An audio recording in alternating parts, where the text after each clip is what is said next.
You rejoin us at the picturesque Sepang International Circuit for the penultimate race of the year in the 2019 FIA World Touring Car Cup presented by Ascaro, with 3 drivers still in contention for the biggest prize in Tin Top Motorsport. Ted Bjork is now sadly ruled out as he cannot win the crown.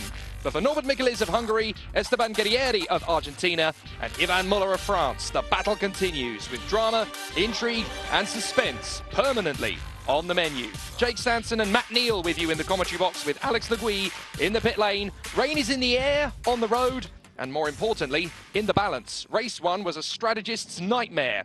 How big a part will it play in the outcome of the second race, which of course sees a reverse grid in the top 10? Michelis can win the title in this race by scoring just 1 point more than Guerrieri, who has to beat the Hungarian to stay in contention. Yvan Muller has to outscore them by 11 points just to stay in the game. What a race this one's set to be. That's right, Jake. Race 1, we just wanted it to go on and on. We had some real mixed conditions, if anyone missed it. Mixed tyres on all the cars, and it was proper entertainment. I mean, it was a bit of a status quo at the front. Norby Michelis led it from lights to flag to sort of cement his position in the championship lead. I wanted it to go on, and it seems like we've got similar conditions. You could see there's some slicks going on the front of Mars' car there, but they are very, very wet, and we've got a heavy, thick blanket of grey cloud above us, and rain is in the air. Yeah, there is light rain falling on the circuit at the moment. We had a nice combination of strategies for the first race. Some were on slicks, some were on wets, and some were on a combination of the two. Here's how the grid looks. It's Marching Noir on pole position alongside Nestor Girolami after the reverse grid from second qualifying yesterday. Fred Vervish lines up in third position, and Kevin Chekon will be alongside him in the second of the Romeo Ferrari's Alphas. Then it is Augusto Farfus and Gabriele Tarquini. An important day for Hyundai. They've got some points to gain on Cyan Racing in the team standings. Nicky Katzberg is there too in 7th on the grid alongside Spain's Mikel Ajkuna. And then the title protagonists, Esteban Guerrieri and Norbert Michelis, are lining up side by side. Guerrieri has to beat the Hungarian to keep the title going to the last race. Michelis just needs to beat him by 1 point. Langeveld and Tassi will line up on the 6th row of the starting grid. Yvan Muller starts from 13th on the grid, and he has got to beat them by at least 11 points. A win is what he's asking for. Aurélien Panis got his first ever podium in race 1. Can he do it again in race 2? Gordon Shedden and Thiago Monteiro, legends of the sport, will line up on the 8th row of the starting grid. Tom Coronel lines up beside Jan Erlache on the 9th row of the starting grid. And despite the disappointment of losing the title, Ted Bjork is still very much about the team standings now, and he goes off P19 alongside Jean-Carl Vernet. The remaining 10, Ben Leuchter alongside Johan Kristoffersen, who suddenly has a chance to break into the top 6 in the drivers' standings. Mehdi Benani and Dan Hagloff will line up on the 12th row of the starting grid. The leading wild card from the first race and from the season, Joao Paulo de Oliveira, was 5th in race 1 and the fastest lap on 25th on the grid for this one. Rob Huff lines up 26th. Andy Prio lines up beside Mitchell Chea on the 14th row of the starting grid. And then the MotoGP and motorcycle star Javis Yarin will line up beside Douglas Q to round out our 30-driver grid. Now, obviously, this is the time of the season when conversations happen about 2020, and there have been quite a few, as well as the interplay with the weather that we've got. Tom Coronel says that even though VW and Audi are pulling out of their factory efforts, there's still going to be a full grid capacity in 2020. He's also said he's almost certainly going to be on it again. Let's listen to Ted Bjork. For all, pretty much everybody came to the grid on 4 slicks. Everybody came on 4 slicks. Based on the relative pace that you've had, changed to 4 slicks. I think once you've done 2 laps, your tyres are up to temperature and they're probably better than wet. That's the situation we currently have at the moment. Everybody's pretty much on slicks, although there is definitely some discussion as to whether a change of compound on at least the front or rear to wets might be an option. Yeah, it's definitely the slick option was the better option in oh, hang on. I'm closing the board on 4th league at the moment. 4th league. So we stay on 4th league with all the cars. Yeah, and Norby's just covering everybody else, isn't he? He's watching what they're doing and covering them. The slick option seemed to be the better option. Wets was definitely full wets all round was definitely not the option. In WTCR, unlike BTCC, they can mix the tyres between the axles, so they can run slick fronts, dry weather fronts, to try and get traction and braking when the rear wheels, which are just being pulled along, they can run wets on, just to try and get some temperature into them. In the UK now, that is banned, but it's still allowed over here. This is such a big day for the title fight, and that kind of tyre strategy is definitely going to make a difference. Ivan Muller goes off P13, and this is his last chance. He has got to beat the two guys who are 3 places in front of him on the grid by at least 11 points. If he can't, it's game over. But it's not in the team standings. He still has that to look forward to. Here is Esteban Guerrieri. He's got to beat Norbert Michelis in this race to keep the title fight going to the last race of the year. And so far, so good, as far as he's concerned, because he is 1 place ahead of him on the starting grid. 3 wins to his name this year. A 4th one would definitely keep the fight alive to the last race. But easier said than done. So far, the Hondas have not had the same pace as the Hyundais. So that is obviously what's at stake as we prepare for the 2nd race of the weekend and the 29th of the year, the penultimate encounter, and a title could well be decided in this exact race. As you can see, the cars are currently positioned on the south pit lane at the moment, on the south straight. That is for the ease of negotiating from the garages, which is where they're currently based on the south side of the circuit. They will do a formation lap as normal and then come out onto the north straight where the Formula One and the WEC cars have been situated in the past. Yeah, Ivan Muller just making sure the soles of his boots are nice and dry before he gets into the car there. Don't want any slipping. You can see the rain coming down now. It's heavier at the rear of the grid than the front, and we have got a real mixture of tyre combinations going on again. Michelis just seems to be monitoring Guerrieri, going for slicks all around at the moment, but there's a lot of them are going slick front and wet rears again, and that seems to be the favoured option at the moment. Fascinating time of year. Mikael Ashkener was hoping to be in the top 6 of the driver's standings. Falling out of the points in race 1 means that that's going to be a much harder task now. The standings have changed dramatically in the fight for 5th place after race 1. Tarquini's now on 222, and Jan Elache is on 212.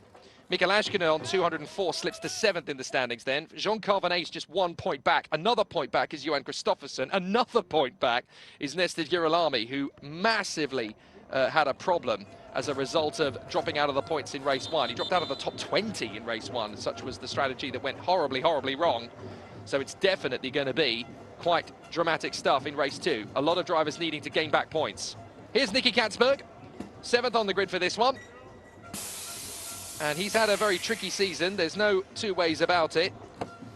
P4 has been his best result over the course of the year at Slovakia Ring and the Nürburgring. A podium right now would definitely help his cause and the teams as well. Yeah, it's disappointing for Nicky. He's So pretty much everybody is starting to go down the slick front and wet rear option again. It seemed to work last time. Esteban Guerrieri just greasing the underside of his boots to get himself ready for the attack ahead. This is going to be another fascinating strategy race. It looks as though it's rear wets, front slicks dynamic at the moment. Gabriele Tarquini getting himself ready for the off in what people are suggesting could well be his last ever as a racing driver. Well, people speculate all sorts of things, don't they? I'd heard that rumour as well.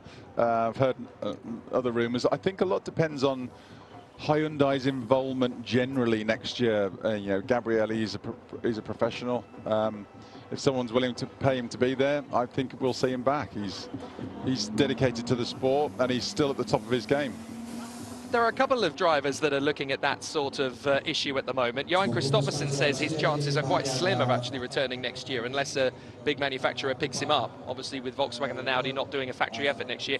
Rob Huff told us a couple of days ago as well that there's no actual offer on the table for him in 2020. And that would be a big problem for Rob Huff, not just because of his race program, but he's got some business out there now, obviously. He has race teams out there. He has, you know, driving schools and training programs for races in Asia.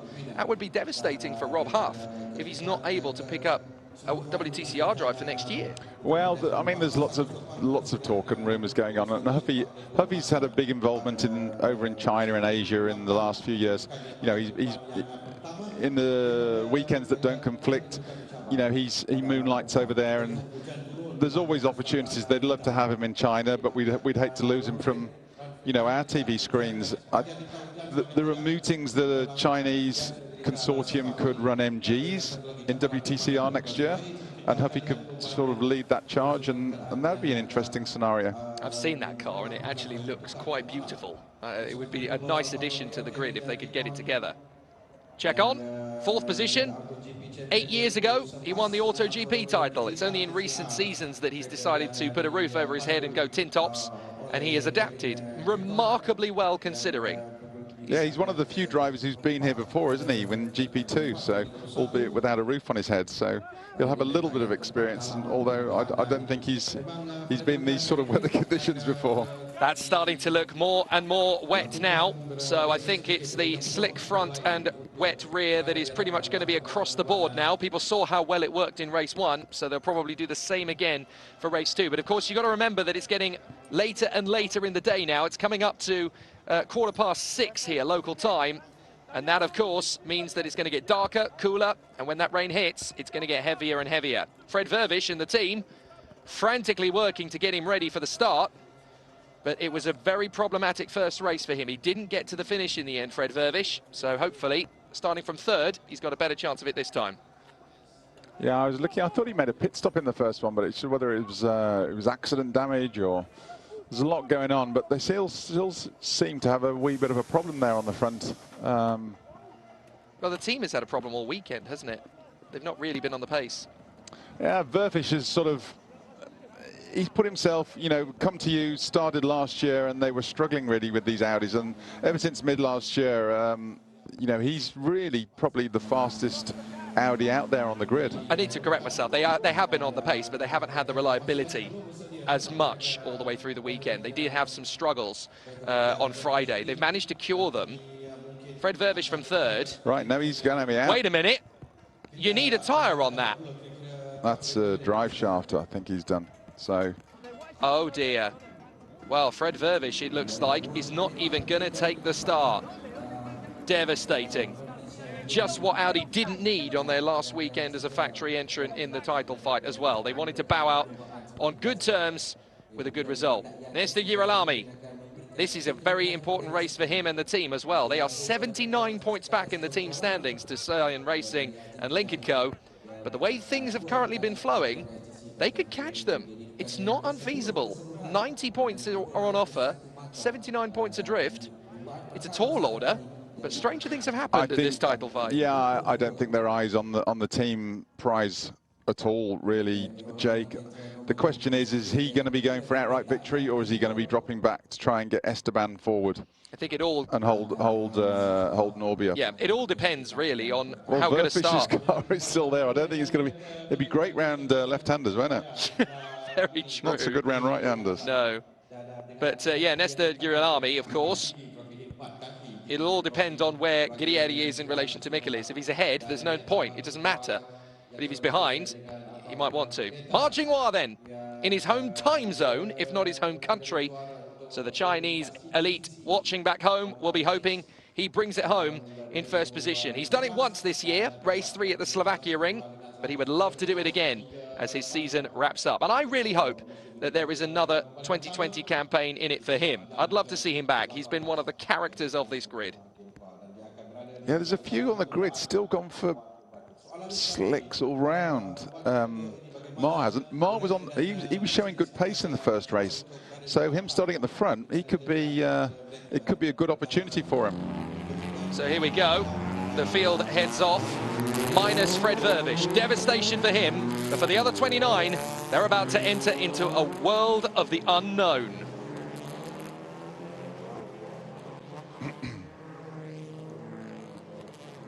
Now we have quite an interesting battle ahead of us. That prize is still on offer, and of course, 3 people have a chance to fight for it. Norbert Michels, Esteban Guerrieri and Ivan Muller. And only one of them's going to take it. Poor Fred Vervish, though. He didn't deserve that. He's had a tough weekend as it is. And now he won't even take the start of race 2. Devastating. From third on the grid, he could have won this one. Yeah, it's... I'm surprised they can't just put a wheel on it and push it off, even if it's done a drive shaft. They probably feel so demoralised they don't really want to. Mar and Girolami, Vervish and Chekon from Augusta Farfus and Gabriele Tarquini, Nicky Katzberg and Mikael Ashkener on the 4th row. The title protagonists on row 5, Esteban Guerrieri and Norbert Michels. Niels Langeveld and Attila Tassi on the 6th row of the grid. Ivan Muller needs a win from 13th on the grid from Aurélien Panis in 14th. Gordon Shedden and Thiago Montero line up on row 8. Tom Coronel and Jan Elaché are on the 9th row. Then it is Ted Bjork and Jean Calvinet that round out the 20. Benjamin Leuchter and Johan Christoffersen come next. Then it is Mehdi Benali and Daniel Hagloff on the 12th row. Paulo Oliveira is there beside Rob Huff. And then it's Andy Prio and Mitchell Chea with the 2 other locals, Havis Yarin and Douglas Koo. So yet again, the big element of this race is going to be the unpredictability of the weather. Norbert Michels has actually got quite a tough race in front of him here. There's a lot more water on the circuit this time, as you can see. The spray is way heavier than it was in race 1. It was almost non-existent in the first encounter. Now there is spray. I have a feeling that wet rears and slick fronts is a bad move. I think it needs to be all wets. Yeah, it's very, very wet. It's very Yeah, wet. I think you're right, Jake. It's definitely rain tires. So maybe just change tires. It's very wet. Ted Bjork confirming it. I think it's needing to be all wet. It's wet, and it's going to be wet. Spots for wet tires, okay? Yeah. Yeah, copy that as soon as I can. So there's going to be a lot of people coming back into the pits to change to full wets for the start of this one. This is going to be interesting. Ted Bjork just radioed to his crew. It's too wet for slicks on the front, rears wets. So there's going to be certainly pit activity at Lincoln Co, but I don't think he's going to be the only one. There's a lot more spray around the circuit. This time we're not starting under the safety car, ironically. But I think there's a lot more standing water out there. I think we're going to see some organised chaos here, Jake. There could be a big race into the pit lane. Bring it on. I'm surprised. Norby's not pitting. Let's have a listen to the pit radio. Norby, you have to follow what Guerrieri do. If Guerrieri pit, you have to pit with him, okay? It's like Nicky Lauda and James Hunt in Rush all over again. Do what he does. Yeah, but Norby's in front of Guerrieri. If Guerrieri pits now, boxes now, he could have him. Very I'm true. amazed the Argentinian hasn't done that. He's got to do something different to Michelis. Yeah, very true. So Ted Bjork has pitted in for wet tyres, sorry, because there's a lot of standing water. A lot of standing water. So that's going to be... Well, that's Vervich's car in front. Who's behind him? Yes, someone else is Who in the else pits. who else is in behind him? Anyone? I'm amazed they aren't queuing up in there. I think Ted Bjork may have pulled a blinder. I think that's an inspired call for the Lincoln Co. Well, we may be about to get a bit of a gamble here, and I think it might work. Standing water on the circuit, ready for the second race of the weekend at the Race of Malaysia in the FIA World Touring Car Cup, presented by Ascaro. Race 2 is going to be a little bit wetter than race 1, as the 28 cars line up on the grid again, as Ted Bjork has decided to go from the pit lane on wets. Marching Noir on the left side, Nestor Girolami on the right side, and on row 5, the championship protagonists Esteban Guerrieri and Norbert Michels will line up together. Ivan Muller behind them needs a win to keep his title fight alive. Guerrieri has to beat Michels, who only needs 1 point more than Guerrieri to win the title. It's a great dynamic. Jake Sanson and Matt Neal with you in the box. Alexandre de Guy is down there in the pit lane. Be prepared for drama. Mitchell Chea will join Ted Bjork from the pit lane. Green flag flies at the back of the grid. We're in for an absolute blinder. Lights on. Let's race at Sepang. Good start initially from Marching War. I think Nesta Girolami's going to out-drag him to the first corner, though, but there is a lot of standing water. It's a very slow start as they all pile towards the first corner. Gideoni's getting boxed in by the Hyundais. He's going to try and out-drag them all to the inside line. Gideoni's pulling a blinder of a start if he can pull this off. If he gets past them all, he's going to have a chance. There's going to be some door banging into the first corner, and it's a spin. I think that's Attila Tassi going around. No, it's not. It's Montero. My apologies. He manages to tuck back in with his teammate Tassi, and they come through. He manages to recover 5 wide through the second apex as they all tippy-toe around the course. And out in front, it is still, I think, Marching War. Or has Nesta Girolami got in front? Yes, he has. So Girolami leads the way, and it's absolutely critical that Gideoni continues this run. He's making massive progress. Blinding start from Esteban Guerreri, jumping all 3 Hyundais. They tried to muscle him onto the inside, but he got through, and he's really the man on the move at the moment. He's P4. He is in 4th place. This title is alive and kicking with gusto. Rob Huff tippy-toeing his way through as we ride on board with Norman Michelis. He's had a horrifying start. He's down to at least 15th, but Prio's now gone through. I think that's going to make him 16th. It could not be better for the title fight. It's going to go down to the wire. Gideoni's up to 2nd. Gideoni is 2nd. This is absolutely unbelievable. Marching War's going backwards. Zero visibility. Michelis is having an absolute horror story as he falls down the field. Looks like one of the Lincoln Co's has gone off. They can't see a thing. Look at the virtual driver's points now. Oh, carnage, carnage! Carnage into the hairpin, 2 or 3 of them going off, and that looks like Michelis has gone wide. Certainly one of the Hyundais, 2 of the Hyundais are in there, and yes, it is Norby. Norby's in the grass. Can he get off the grass? That's the question. Come on, Norby, come on, come on. This is for the title. Safety car, right call. But Gideoni is in 2nd, but no, Gideoni's leading. Gideoni is leading on the first lap. Absolutely unbelievable. From 9th on the grid to, oh my word. Katzberg on fire. The marshals need to get there pretty quick. What on earth has happened there to cause that? Get out, Nicky. He has. Thank goodness for that. Race stopped, and I'm not surprised. He's all right. Phew. I'd get away from there fast. There's a full tank of fuel in there. Goodness me, that escalated.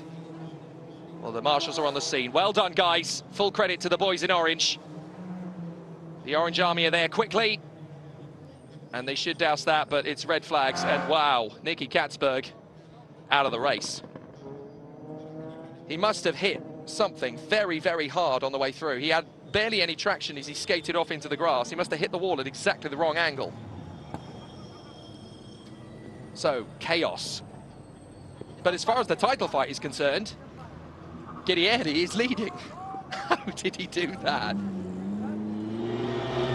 Gideoni is the leader, and he did complete the lap as we went to red flags, but I think the red flag fell before the end of lap 1. So that will need clarification. Now, will any of them pit under the safety car? That is one of the questions. Well, it's not a safety car anymore. It's red flag. It's race suspended. Yes. So it's a red flag now, so they can. These guys are on the start-finish line because the race has been stopped. Safety car picked up the leaders, of course. Oh, that's Prio. Prio with big damage. Now, that's game over for him. Is that going to be a full race restart? So they all, that's going to be a wound for Guerreri if it is. If he's got to do all that hard work again. Tarquini in the pits as well.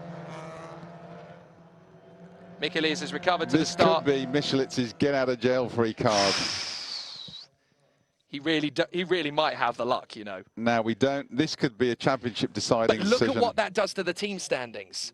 Suddenly, All Inkle have slashed their deficit in half. If it were to finish about this sort of position, the team standings might be on again. Yeah, I said they were out of it. Yeah. But suddenly they're not. It was a fair point.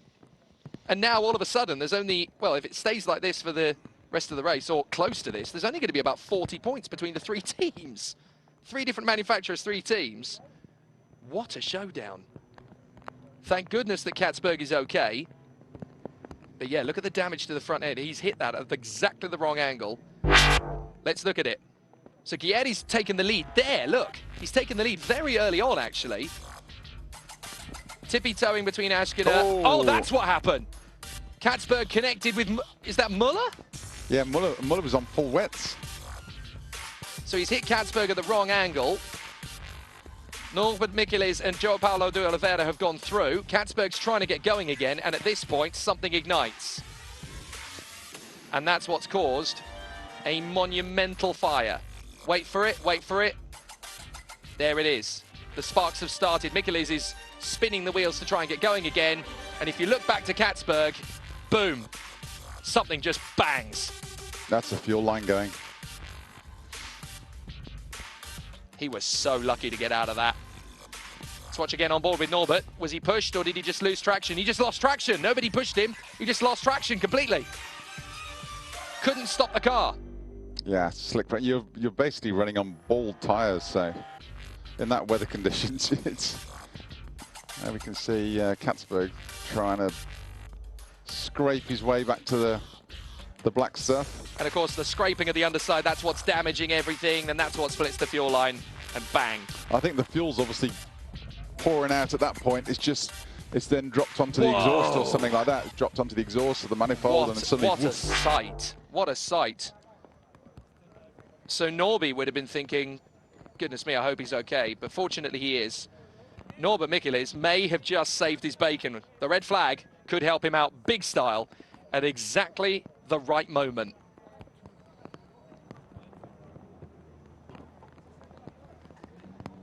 Look at the virtual driver's points if the race continues as it is. 2 points. And they'll be starting on the front row of the grid together for the final. Who would have predicted that? Not me. So Verfish has got his car back on. They have repaired it. You're right. He's got it. Now, they stopped it on lap 1. I think that's a full restart, Matt. I think you're right. I think it's a full restart as I well, think you're which right. is a complete wounder for this guy because he'd done all the hard work in the tricky conditions. When he made it up in what? 7 corners, he got through to first place. If you were a Honda team member, you'd be on the conspiracy theories at the moment. Well, I mean, that would have cleared. Yeah, you're absolutely right. You know, should it have been stopped? It's a debatable subject. I think it was a safety call for the driver. Muller had That's why gone they for called full wets. He was well up on full wets as well. He'll be pretty choked off about it being stopped. Well, I couldn't make out which of the Lincoln Co's it was that had shot through. I wonder if it was Prio, actually. Because Prio had massive damage, didn't he? I mean, Katzberg has done a proper team game there. Muller was on full wets and looking good. Guerreri was at the front. He took Muller out and stopped the race and got his teammate back to the front and Guerreri back again. So I wonder if that was Prio. It's not. It wasn't clear, unfortunately. I'd like to see it again. No, it's Katzberg. I mean the Lincoln Co that tangled with Katzberg. No, I think Prio's was done earlier. You can see him come into shot, and he's already got the front stoved in on his car. Okay. In which case, Muller's very lucky he hasn't got any damage at all, by the look of it. Whether he hit the back of him. Good point. Well, this is a big problem for Esteban Guerrieri. It's not that bad for Norbert Michelis. Yeah, he went off, but it's going to be a full restart, isn't it? Surely. The graphic there says that we were on lap 2, but I'm fairly sure that the race was red flag before that happened.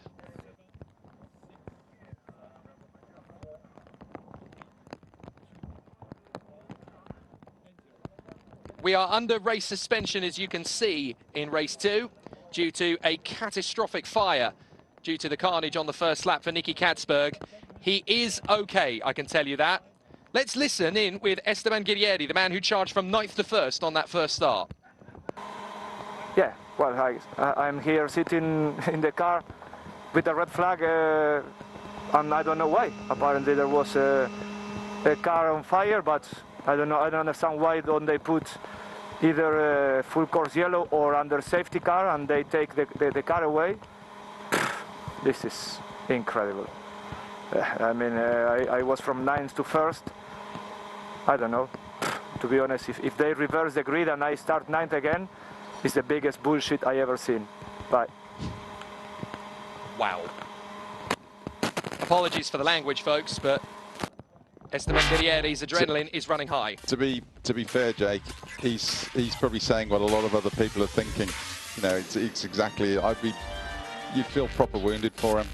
He didn't see the extent of the fire, so maybe they've just taken the decision because of a safety thing, because it was a big fire. Let's watch the first lap unfold again. Look at Guerrieri's start. He's in there with the Hyundais, and he's proper going for it.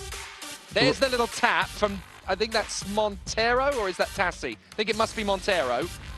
So he gets the initial tap, goes around, but manages to catch it. Look at Guerrieri's start. He just gets fantastic drive, doesn't he? Really gets the power down well. So does Montero. Oh, so does Tassi. It was Tassi that made the big start. So it was. He's just brave on the brakes into turn one. Well, this is his moment, isn't it? He knows this is my best chance. I mean, I've got to go this is for what it. he's been like. He all season. He's just. Tassi goes around, collects it, and then it's hang in there. But Norbert Michelis is having a horrible start at this point. Look, there goes Tassi going around, courtesy of Tarquini. Yeah. Our Hyundai's are getting stuck into everybody. Well, Tarquini can't afford to do things like that because the team is still chipping away at Cyan Racing's advantage. But the big one is still to come. That's halfway round the lap. At this point, Guerrieri is picking off cars like raisins and charging his way through the field. There is the problem with Airlasher. And Prio's right there at the back. He gets into the wars with Benani briefly. Oh, I wanted to carry that. Go on. Okay, right. I am reliably told there is no full restart. So the order they are going to restart in... You're joking. ...might be halfway around the first lap before the red flag came out. Oh, that's brilliant news for Guerrieri. Well, right. Now they've told us. They've confirmed. Original grid position. So it is a full restart. Esteban, I feel for you, mate. I really, really feel for you. From 9th to 1st, and he was bitterly, bitterly angry. You could hear that when we spoke to him. But the conditions, they're all being able to... I don't get this. They're allowed to change their tyres again? I think you're right. They Look. Now, what's happening here? Oh, is that Mitchell Chea returning to his car? I think it might be.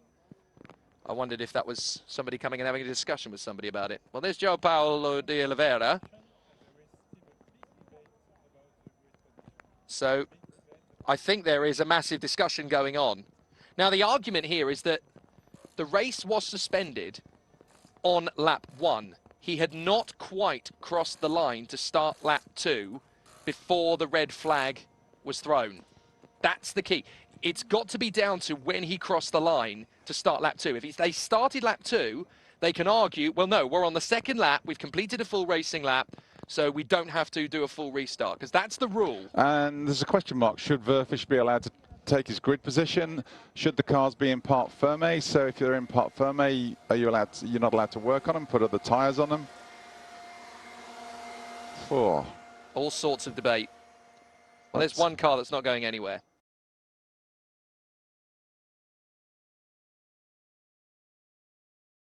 That's, yes. That's an expensive problem, isn't it? Poorly car. Fortunately, not a poorly driver, though. That was a very close call. We're going to find out what Ivan Muller thinks about the situation. Look, can you turn here? Mr. Katzberg. Since 3 races, he tried everything to hit me and push me off. Here he tried during 3 corners. Last corner he saw he didn't have any chance. And he just lift off, overbrake, purposely, and crash into me. Motorsport is a great sport, but when there is some guy like this, which doesn't deserve to be on this circuit, on this grid. We're going to show you the replay, Van. Look, he just came from nowhere, and I was his target. Because he tried already 3 corners before, he tried 2 corners before, and by hazard he hit me again. But I just hope for once it will be a very strong penalize like he should have, but probably will be nothing. Bombastic comments from Ivan Muller. If I was... Yeah, if that was you. If that was you. If I was Muller, I'd think exactly the same. Yeah? Yeah, I think Ivan's being pretty controlled there. And the Lincoln Co crew are very determined to get our cameras out of the way, but oh, it's tense now. It was tough before. Yeah, there's no love lost in the in the pit lane at the moment, is there? This is proper tin tops. This is what we came to see. I wonder what the after party is going to be like. Not sure there are going to be many French people there. Nicky Katzberg's car in bits in the pit lane. Ivan Muller has just told us live on camera that he feels that Nicky Katzberg doesn't even deserve to be on the circuit. That's a big, big I like moment Nicky. from He's him. a great guy, and he's great for us. He's fantastic to have in the championship. Yeah, because he does give us excitement. When he was in the Lada, he was exciting. When he's in the Hyundai, he's always in the middle of it, isn't he? But I can see some of the frustration on the other guys. You know, he has been getting stuck into a few of them this year. well, I've been reliably informed by Motorsport Marshal James Parry. He's messaged me and he said they didn't complete the first lap. So according to the rule book, they've got to do a full restart. So they can argue till the cows come home. But Guerrieri was down the back straight, the first straight before the final hairpin. That's why they've got to restart it. But are they allowed to work on the car? I mean, obviously they are. Yeah, I think they are, because it's a full restart. Esteban Guerrieri's going to be sick to his stomach. Ivan Muller's already hopping mad.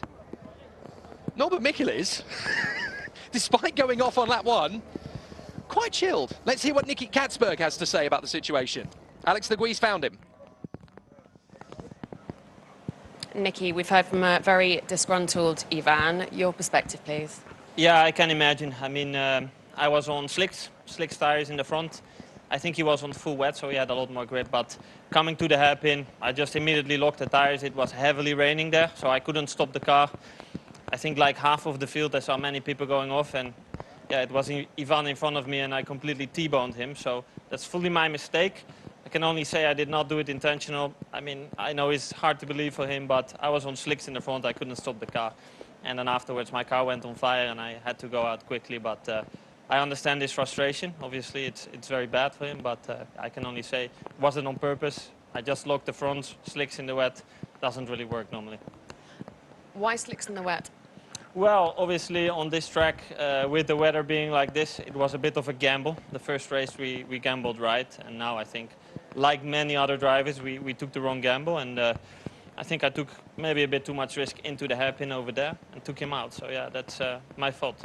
Mentally, physically, how are you? Because that can't have been enjoyable out there. No, physically, completely okay. I mean, the fire was outside and I got out fine. But mentally, this is going to be tough because I'm going to need to withstand all the comments from Ivan. And I spoke to my old team boss just now and he was very angry. But all I can say is it wasn't on purpose. And unfortunately, that's life. They're not going to accept the argument very easily, are they? Because, yeah, I get the argument. Slick tyres heading down to that hairpin. The water does collect there a lot. So I see what he's saying, locking up the tyres, and he's gone straight in. Tom Coronel sizing up the situation. He's been here a few times. It's a wound for Ivan because he was on full wets. You know, the Lincoln Co's, they'd... looks like Muller's getting stuck into Farfus as well now. Yeah, interesting conversation. It's like, are your guys trying to ram me off the road on purpose? Come on. That's Ivan Muller's attitude right now. He's absolutely livid. Tom Coronel, just curious. I'd stay out of it, Tom. Yeah, do not get yourself into that barn dance. Kicking off too much at the minute. A very, very I think they just need angry to Ivan park Muller. that back in the truck, don't they, or in the container? Well, they're desperately trying to get it going again. How long do they genuinely think this red flag is going to go on for? I think they're going to try and get it out there for race 3. Well, surely that can't get out for race 2. It's not possible. Obviously, just trying to get to the bottom of it. A fire's a killer. Yeah. Fire is the worst thing possible for a race car because it melts all the electrical looms, everything. No way. That is firing under its own juice. I don't believe that. You know, Muller might have a... I'll be surprised if he hasn't got an issue with the rear wheel of his car. Yeah, the axle. But it's actually hanging on. The axle might be cracked or bent in some way. or it'll just knock the toes out. Yeah. You know, just knock the angle of it. And Let's listen.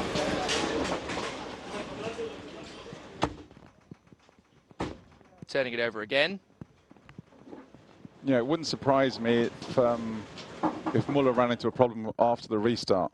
Yeah. Now that, it's a shame, but if they stopped it, because that could have really opened the championship wide open, couldn't it? Guerrieri won it. Muller would have finished on the podium. Yeah. If he hadn't have won it. Yeah, absolutely right. With full wets in these conditions. This would have been a three-way showdown to the final. Michelin's out. It would have been a three-way final into the last race. I was very intrigued to hear. I think we were going to hear Guerrieri's team radio. I want to hear that because I want to hear how Esteban feels about the situation, because he will have been told that it's a fresh restart and he has to go off P9 again, and that will not make him happy. Oh, after conversation, they have decided they are going to restart after Sector 2 of that one. Hey, Nesta is P1, you are P2, okay? Nesta P1, you are P2. That's why we have to be pushed back next to Nesta, okay? Oh my word. We have just been told they are going to restart the race after Sector 2. That means Nesta Girolami is going to lead. Esteban Guerrieri is going to run second. Now, Norbert Michelis, all of a sudden, fuming, because he was down in about 15th or 16th when that happened. Yeah, but he wasn't last, Jake. No, he wasn't last. So that is a winner for Norby. And all of a sudden, we've got a showdown again. Oh my goodness. But they're all being allowed to change the tyres. Yeah, I see your point. It might not be quite as dramatic and all over the place. Lachey looks pretty upset about something as well. I think he's upset about that decision because he was a long way down the order himself on the first lap. He was down pretty much at the back. But he started pretty much at the back, didn't he? Uncle Ivan, what can we do about this? A very unhappy Lincoln Co squad all of a sudden, and with good justification. And the rain is tipping down, and as you say, they're going to be able to make changes. They'll all go on full wets. Situation neutralised. But all Inkle 1 and 2 off the start.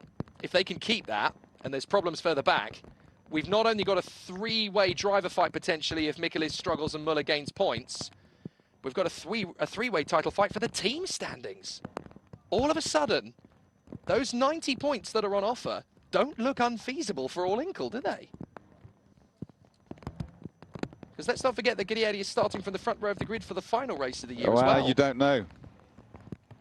I genuinely wouldn't have bet on that for all the tea in India and China.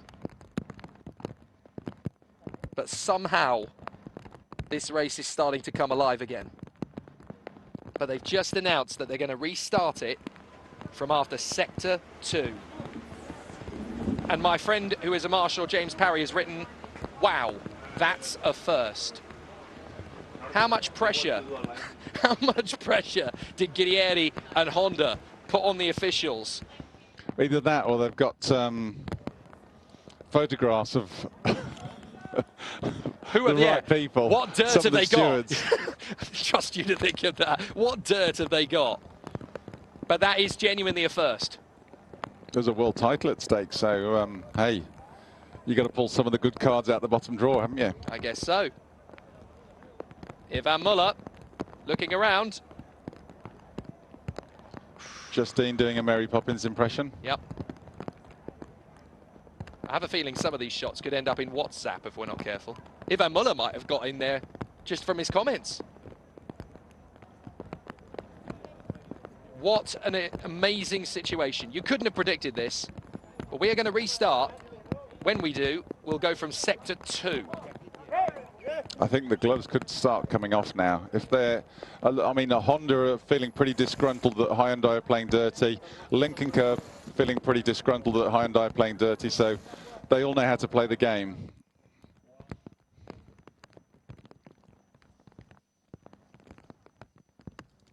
This just got interesting. And it was already interesting. Oh, here we go. Esteban Guerrieri chatting away with Nesta. So we're going to go off 1 and 2. Our strategy of intimidation worked. So now we're going to get to go off the front. Here's the plan. Get out the way and hold everybody else up. That's got to be the game plan, hasn't it? That's got to be the game plan. The game plan is just pin your ears back and go for it. Just get away. Make some air.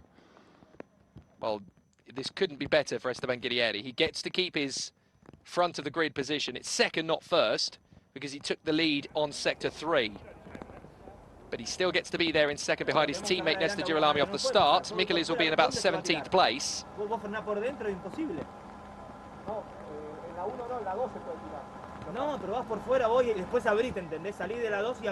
Sadly, my Spanish isn't good enough to translate.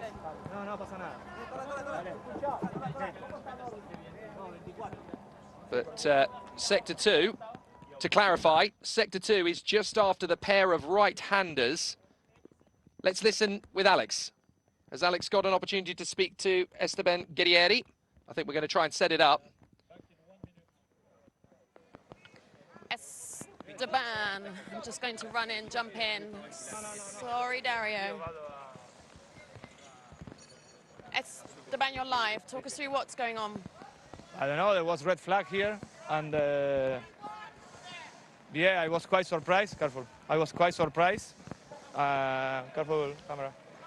And yeah, because normally you put a safety car or a full course yellow, you know, because there was a car on fire apparently. So to be honest, I was a bit upset because I thought that everything was going to go back as the first original grid, but well, it's not. They are taking the sector, so I'm going second, even though I was first already, but Nestor is first. So yeah, I think it's quite fair like that. When you just had a discussion with Nestor just then, I guess presumably he'll allow you forward? I cannot tell you. You don't need to. All right, let's see. Thank you.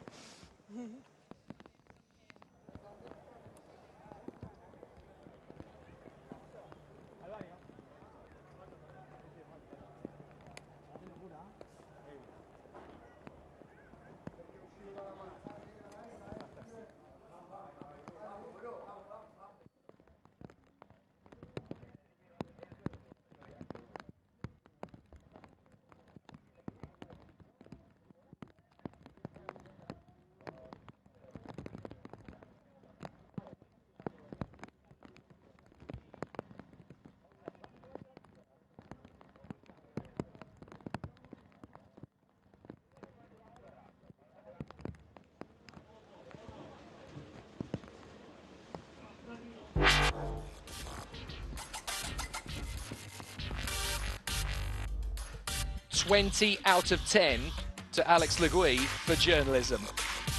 Staying with that opportunity to speak to Esteban Guerrieri, because they did not want to talk. They did not want to talk, but they made Esteban Guerrieri talk to us. Well done to Alex. We're under red flags here at Sepang because of this incident. Norby Michelis overshooting, but Nicky Katzberg hitting the back of Ivan Muller and then having a monumental fire, and you're about to see it. Well, you were about to see it. When Michelis rejoins, you'll see it in the foreground, in the background. Bang! Fuel line's gone, and the car is ablaze. That's why we're under race suspension.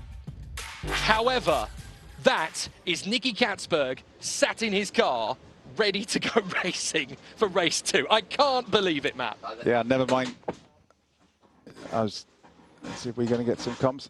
Yeah, never mind Katzberg's car. We've got some pretty fired up drivers out there, haven't we? It's. I'm astonished at that. Look at that job. I thought that was put it back in the container and send it back to Italy there. Yeah, totally. How have they got that started again? That is some of the best mechanic work I have ever seen in world motorsport. As you said before, fire destroys racing cars. How have they got that going? I've no idea. It's baffling.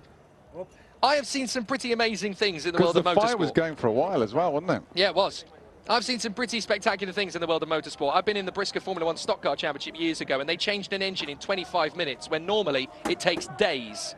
This is something else. Yeah, what he might have, though, is when he presses some of the buttons and controls in there, other things might be going on.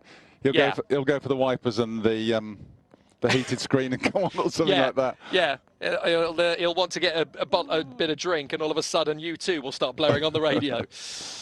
Oh dear, what an astounding race we've got in prospect now, because there's more rain added to the circuit, but we're going to restart the race. But in an absolute first, the officials have decided that we're going to restart the race, not a fresh restart, but after Sector 2, because the incident happened in Sector 3, which is, they had just entered Sector 3, into the braking zone for that hairpin is where Sector 3 begins, basically. So well, it's obviously when the red flags come out, they take it back to the last timing point. That's what they'll be doing. Yeah. Our good friend Ben Constanduras has said, race red flagged and the new grid is being put together from the order after Sector 2. Where was that in the rule book? I doubt Hyundai will allow that without a big fight. Don't tempt fate, Ben, whatever you do. Yeah, I think there's plenty of scrapping going to go on the track before we get off the track. James Atkinson says, the world is upside down if this is allowed. I've never seen anything like it. And the rain keeps a coming. Oh, yeah. Sorry, I'm just a glutton for punishment. This is unbelievable, unprecedented. And in the title fight, if it stays like this, Norbert Michelis is low in the points, really low. Nesta Girolami is almost certainly going to get out of the way and let Guerrieri take a win. That will smash the championship fight down to a couple of points. So Michelis was down in 24th place, wasn't he? So where is he going now? They're still pushing cars backwards and forwards. He was 24th place in Sector 3. In Sector 2, he was a lot better. He was a lot better than that. He would have been about 15th or 16th, I think. So he's still not out of this at all. Muller was in P4. I think it's wrong that they're allowing them to change the tyres now. They should be starting on what they nominated at the beginning of the race. Yeah, do you know what? That's true. So people like Ted Bjorg who took the gamble and Ivan Muller, that should be allowed. Actually, you got a good point, because there's a precedent here, because if they had restarted the race completely, then they should be allowed to change tyres. But if they're taking it from the second sector of the race has already started. Essentially, that's what they're deciding. So they need to then say, no, back to the original tyres you started on. You can't have one without the other. So they should have gone into a part firme situation. Yeah. If you're going to allow that rule, fair enough. But you can't change tyres. You've got to go with what you started with. If running has happened, I understand the safety element of it, but it's you're penalising the people who took the gamble, the correct gamble to start with. Yeah. Rain keeps coming, so it's going to be wet tyres for all. But we disagree with that under the circumstances. Yeah, Lincoln Co could have had a 1-2 there for Ted and Ivan. Yep. What a race this is going to be when we restart.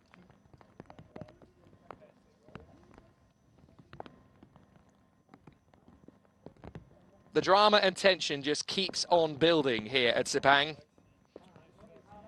And as you can see, and as you have seen over the course of the last half an hour, tensions have been running high.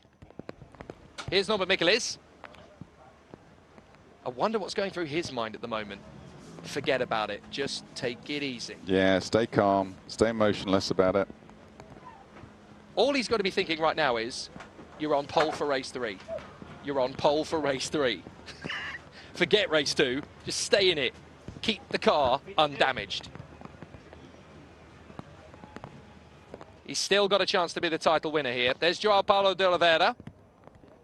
5th in race 1. I'm fairly sure that's the highest a wild card has finished all year. Very impressive indeed. If someone offered him a full-time drive, not only would he probably say, I'll give that a definite think over, but if he took it, he'd be rapid. But the rain, as you say, is tumbling down. There's Ben Leuchter. His car has been pushed forwards. It's now been pushed backwards. All he wants to do is get in it and drive. He's happy. Yeah, got a perfectly working car. And it's wet. Let's play. So from his point of view, it's Volkswagen's swan song. So let's have some fun. But this is quite an incredible situation we have now. There's Mikael Ashkener. He's under some pressure now as well, because he was looking at 5th in the driver's standings before race 1. They got the tyre strategy completely wrong after his stellar laps in qualifying on Friday. And now he could really use a break. He might not get it. Here's Kevin Chekon. He's happy for the moment. No stress for him.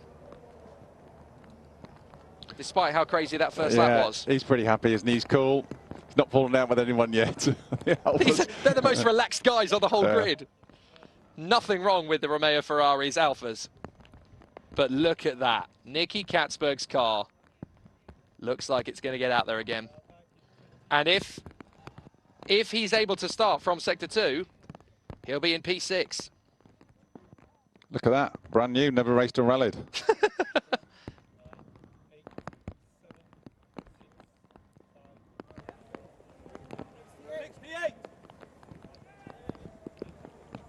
The officials are working tirelessly to get this race restarted. Plus Nicky Katzberg. I can't believe I'm saying that. His car was ablaze 45 minutes ago. And somehow he is able to get going again. Or at least they think he can get going again. I'm not sure if he's going to get to the end of the pit lane and the FIA are going to turn around and go, well, hang on a minute, you were the cause of the red flag. Look at that. Katzberg's car. They're going to pull the his name stickers off that, put Michelin's ones on, sell it as an ex-Michelin's car at the end of the year. They're going to have 6 ex-Norbert Michelin's cars for sale at the end of the year. That's going to end up in a hotel in Budapest, isn't it? You go and pay your good money to Hyundai and then see a shadow of Katzberg's name on the rear window. You're going to feel pretty wounded, aren't you?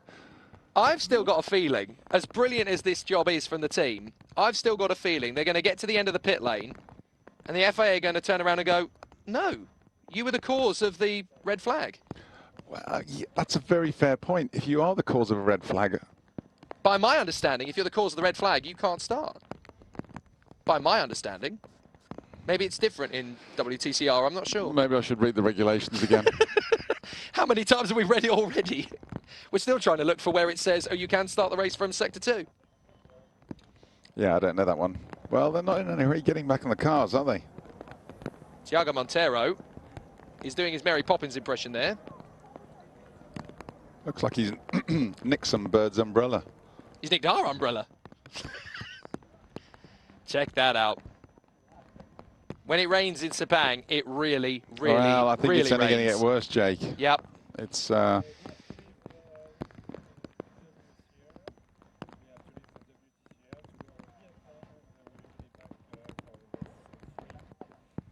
So, we are getting ourselves ready for a second race, but the delay means that we are going to continue on, I believe, on the Eurosport player.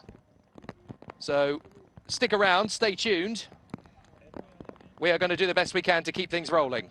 But there's drama aplenty here at Sepang. What a showdown.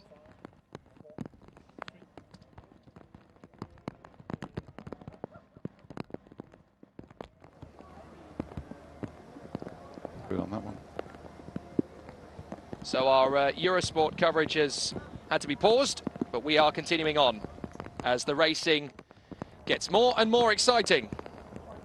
Augusto Farfus is now getting himself ready despite the confrontation with Ivan Muller, who was basically after the blood of anybody wearing Hyundai overalls at one point. Yeah, you don't want to be on the receiving end of Muller's wrath. How would you know, Matt?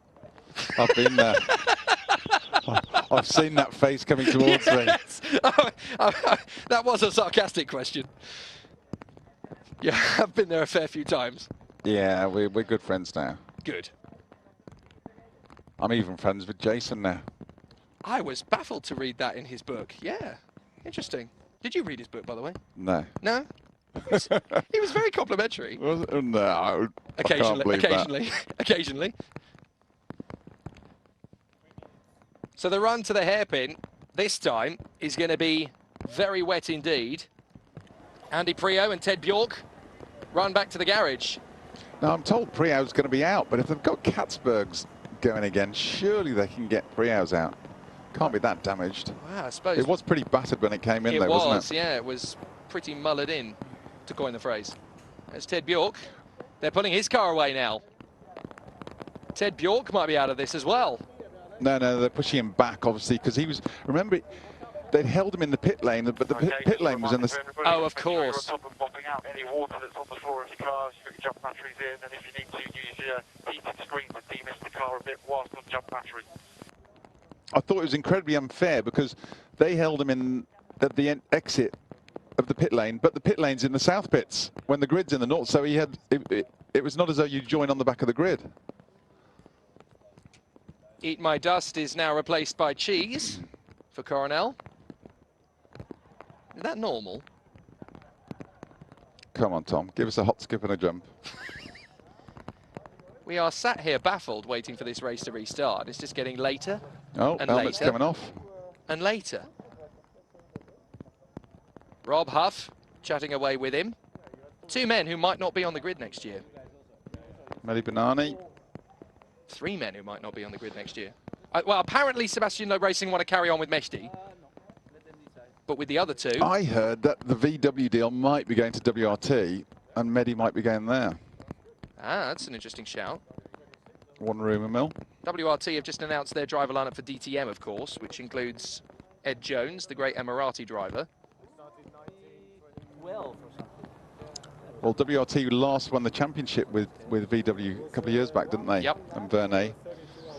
So if could they go back to VW with Vernet and Banani maybe? Could be a lineup. I'm just joining in the gaggle here. Yeah, it's a good gaggle. These guys were nice and aggressive in the first few corners. They were everywhere. At one stage I said, which Volkswagen is around me? But there were four. No, it was a chaos. It was difficult to see anything. Then I saw, I think Prio was pushing the tires. Because when I passed Prio, I saw on the left, I said, hey, there's something in front of you, my friend. So that was a difficulty one. And I saw I was passing Michelitz somewhere in a high-speed right-hander. I don't know what happened there, but yeah, it was a chaos. You know, it was difficult. Some people had slicks on the front. This time I had the right tire choice. I put the wet tires in full wet. So now it was the right decision, but now everybody can put the tires. Rob, you quite like driving in the rain, but I assume this is a little too hard. Yeah, I don't know why we waited 45 minutes to get going again, because you know why, do you know? Exactly why. We are waiting for Katzberg to get the car ready, so we can join the race. That's what we are waiting for. Rev it. Here we go. Okay, so now we can restart again. But Yeah. I've never been in a situation in 15 years where it gets red flagged and still 45 minutes we're waiting for nothing. For us, yeah, we as a team, we made a great start. We were all at the back and everyone was just crashing in front of us. So we just picked them off one by one. I followed Johan, ran the outside of everyone, and it was nice, huh? Yeah, it was a fun race. It was a good lap for 32-hour flight, I have to say. There you go. The whole weekend summed up in three gentleman fashion. But we're not finished yet. They need to do this kind of thing more often. The drivers are funnier in these sorts of It's situations. unusual seeing Coronel without a phone in his hand, videoing everybody and himself. It's because he's giving it to Johan. Yeah, he's giving it to Johan. Well, for those of you who are watching along and wondering what on earth is going on and why we're not racing, the car on the left was on fire about 45 minutes ago, and that's why the race has been suspended. The man on the right managed to charge his way through Esteban Guerrieri to the lead of the race, and then it was quickly red flagged after a very, very quick safety car call. As Huffy was saying that, the astonishing thing is they're not even close to restarting even now, 45 minutes later. Yeah. You know, the drivers are wandering around, drivers are in the pits, you know. I think I've guessed why, you know. I think Hyundai have decided to have a go at this. What, a P-list? Yeah, absolutely. Where is it in the rule book that says you can start from sector 2? I can't find it. Can you find it? Is that Tarquini in front of him? Yes, it is, yeah. in the pit lane. Now, should they start from the pit lane, or are they going to be able to take up their grid? Because in theory, at the end of sector 2, but then, as you say, Katzberg did cause the red flag. I think because Katzberg caused the red flag, surely he shouldn't be allowed to restart. That's my understanding of the rules of motorsport at FIA level. I've seen it in karting, I've seen it in sports cars, I've seen it in single-seaters, in touring cars, everything. If you're the cause of the red flag, you don't take the restart. I've seen drivers hold their head in their hands in despair in so many different forms of motorsport because it's like, well, it wasn't my fault. Well, yeah, but you were still the cause of the red flag, so you can't restart. Doesn't matter. This is fascinating. Absolutely fascinating. I think the reason we've got this massive delay is because Hyundai have said, hang on a minute, we've read the rule book. What are you doing? This is very reminiscent of Canada 2011 in Formula One. Sat here on the starting grid as the rain comes falling down with nothing much to do but a title on the line. And it's getting darker and darker and darker. I think Hyundai have thrown in a protest here. I can't see any reason why we wouldn't race. They're still moving cars around the grid the last time I saw. There you go. They still are.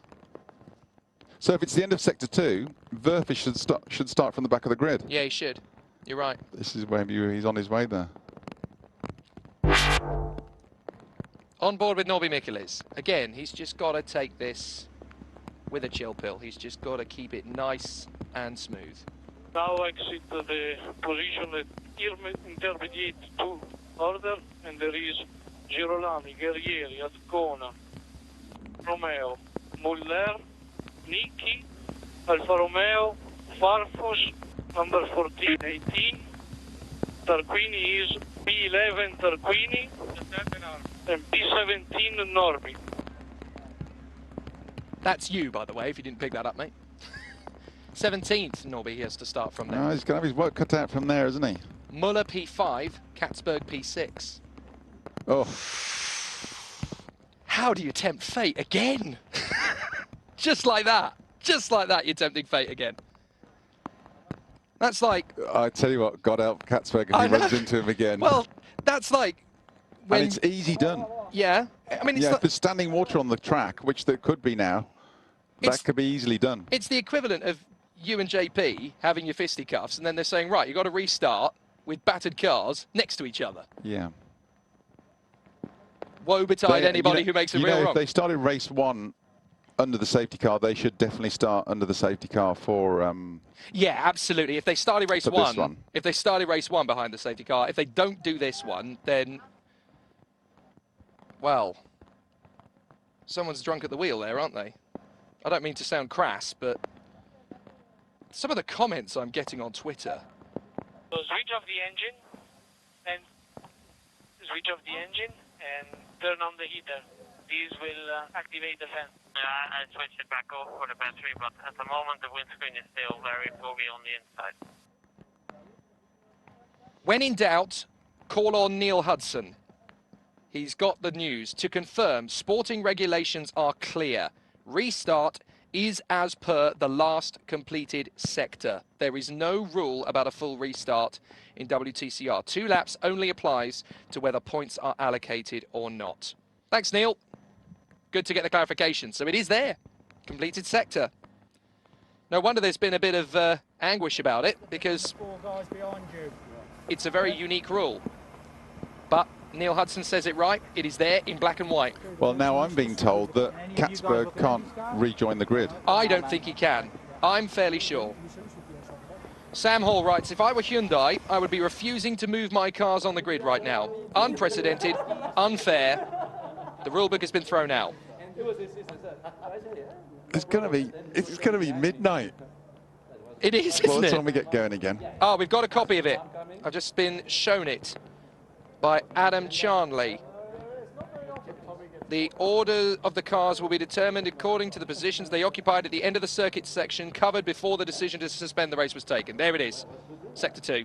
That is Article 45.4. Which in theory would have Katzberg in the mix. Yes, it would.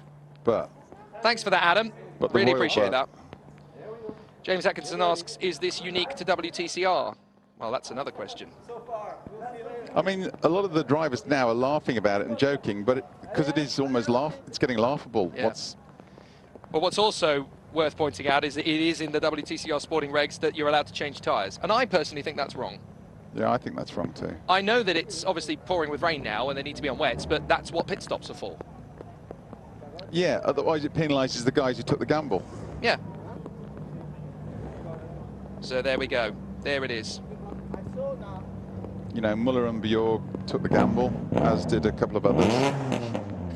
My good friend Paul Clark has written, it's pantomime time for the WTCR at Sepang. Red flag full restart. Hashtag, oh no it isn't. Starting from Sector 2 instead. We've got pantomime villains and Mary Poppins. We've certainly had a bit of that. This is like the Hammersmith Apollo with wheels and engines.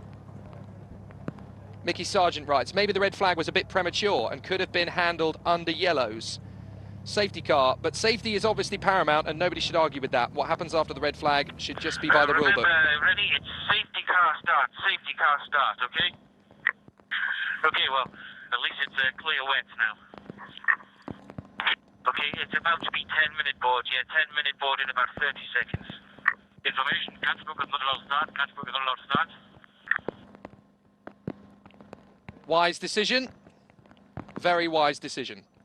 And Nicky Katzberg has been told, no, you can't race. He gets out of the car, it's done. And I have to say, I'm afraid, as disgruntled as Nicky Katzberg will be, that is the right move. If you're the cause of the red flag, you can't restart. I'm afraid it's there as well in black and white. I don't think Ivan Muller will be upset to hear that. No, he won't. He'll be quite delighted. In fact, are we going to get some radio from him, potentially? We'll certainly see him chilled and ready to go. And as you might have heard from Esteban Guerrieri's radio, we will start behind the safety car. And again, as you mentioned earlier, Matt, you can't start race 1 behind the safety car and not have this race in this particular weather conditions, not starting behind the safety car either.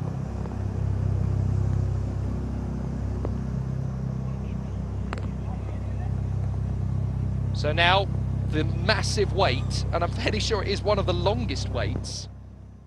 Yeah, night's closing in now as well. They're going to be in dark in the rain. Yeah. But the rain is meant to peter out a wee bit. I can't remember there being this much of a delay for a restart, probably since Marrakesh 2014.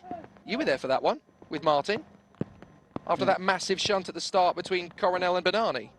Do you remember that one? Yeah. I mean, the rain was meant to stop at 6. So, an hour ago. Meant to, but it's still... Still plundering down, yeah. isn't it? Well, this is going to be spicy, that's for sure. So when this race gets going again, it will be a sprint, but then we are going to have a very interesting schedule because it's going to be an immediate turnaround, isn't it? They're going to come in, finish the race, boom, podium, boom, tyres on, get it fixed, tape it up, boom, race again. Come on, we've got to do this before light. So Katzberg can do race 3. Yeah, he can do race 3, but he can't do race 2. But not race 2. Sensible decision, I have to say. As much as I like mean, Nicky... there could be an arguable point. Did Katzberg cause the red flag? They could. What did they throw the red flag for? For his car, yeah, for his car. Yeah, okay, he's on fire and... I'm afraid they have no choice but to say, sorry, Nicky, we threw the red flag because your car was on fire. Whether you caused the accident or not is irrelevant. You are the cause of the red flag. You can't start the race. Unfortunate, but there it is. For Norby Michelis, he will start the race from 17th. And Esteban Guerrieri, his closest title rival, will start 2nd. You don't need a genius of mathematics to tell you that Michelis is out of the points and Guerrieri is looking at 20. What's the current gap in the point standings? Oh yeah, that's right, 24. It's about to be slashed. Then they're alongside each other in the final. Indeed. Wow. If Guerrieri wins this race and Michelis doesn't score, wait for this, Guerrieri takes the lead of the championship by a point. Does he really? He does, by 1 point. You could not write this Hollywood script. It would be thrown in the bin as unbelievable. Daylight has vanished. And we've still got 2 races to run. The fans, restless, have got to get themselves back into their seats and wait for the drama to unfold. I'd still be there in that stand. I'd be there. Freezing cold. Well, no, not freezing cold, would it? 29 degrees. 29 degrees, that wouldn't be freezing cold. I don't think it'll make a big difference, but Girolami at the front, his rear tyres are fitted in the wrong direction. At least he has a tyre on, looks like they're going to Yuga. Now that's interesting. It used to be an old trick. But some people believed in, worked with, that you fit the front tyres in one direction, the rear tyres in another direction. It used to aid braking. Oh, okay. They felt. Now, you say it's an old trick. Is it still relevant today, or does it not really? I don't know, I haven't tried it recently. It's certainly not something you can try in the touring cars Yeah. too easily in Britain. Here in the Worlds, it's very different. No, I very nearly said something I shouldn't have said there. I said wet track. Yeah, no joke in there, mate. I censored myself very quickly there. It had something to do with Sherlock. Oh, it says it's getting pretty dark in the cockpits, isn't it? I mean, they've got lighting around the circuit, but they weren't expecting to be doing race 2 at this time of night. It is now 7:15. And we did some qualifying in the dark. Some of them will have cockpit lights rigged up in there, but it does become a problem. Okay, you've got the illuminated dash and everything. Be aware of the safety car restart light. Yeah, tell Nestor not to go too far from the safety car, yeah? It is, yeah, he will switch off the lights around 313. And yeah, be okay. When is gonna Nestor start to pull? That's the point, yeah. Ask him and tell me, please. Tell Nestor not to pull far away from the safety car. Copy that, I will find out. He must be feeling quite patronised Not here. to go too far from the safety car until he switch off the light. And when is he gonna start pushing? And come here and tell me without radio, please. How many times has Esteban Guerrieri gone over to Nestor Girolami and goes, now, the second the race starts, you get out of the way. Yes, yes, all right, yes. Shut up and let me do it. The desperation from Esteban Guerrieri.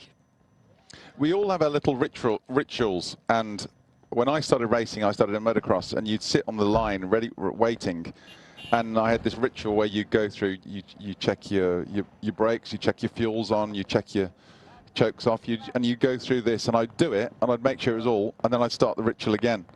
It's almost to buy time, so Yeah. he'll be walking backwards and forwards. You got it? You got it? You sure you got it? You know the plan. But it's almost like it's passing time. Yeah. And keeping yourself busy. If he ever got to a 5th time, Nestor would be there like, no, do you know what the plan? Yes, I'm going to bloody hit you in a minute if you don't leave me alone. I would check everything. I'd go through when I'm on my bike, I would check it, and then check it again. Fair enough. Marching Noir and Hafizyarin look like they're going to start the race from the pit lane, or certainly join in the race, as it were, from the back, because obviously they can start the race from the back under safety car conditions. But otherwise, it is as Sector 2 was. This guy's been very impressive, actually, over the course of the weekend. Let's not forget he's a MotoGP rider by trade.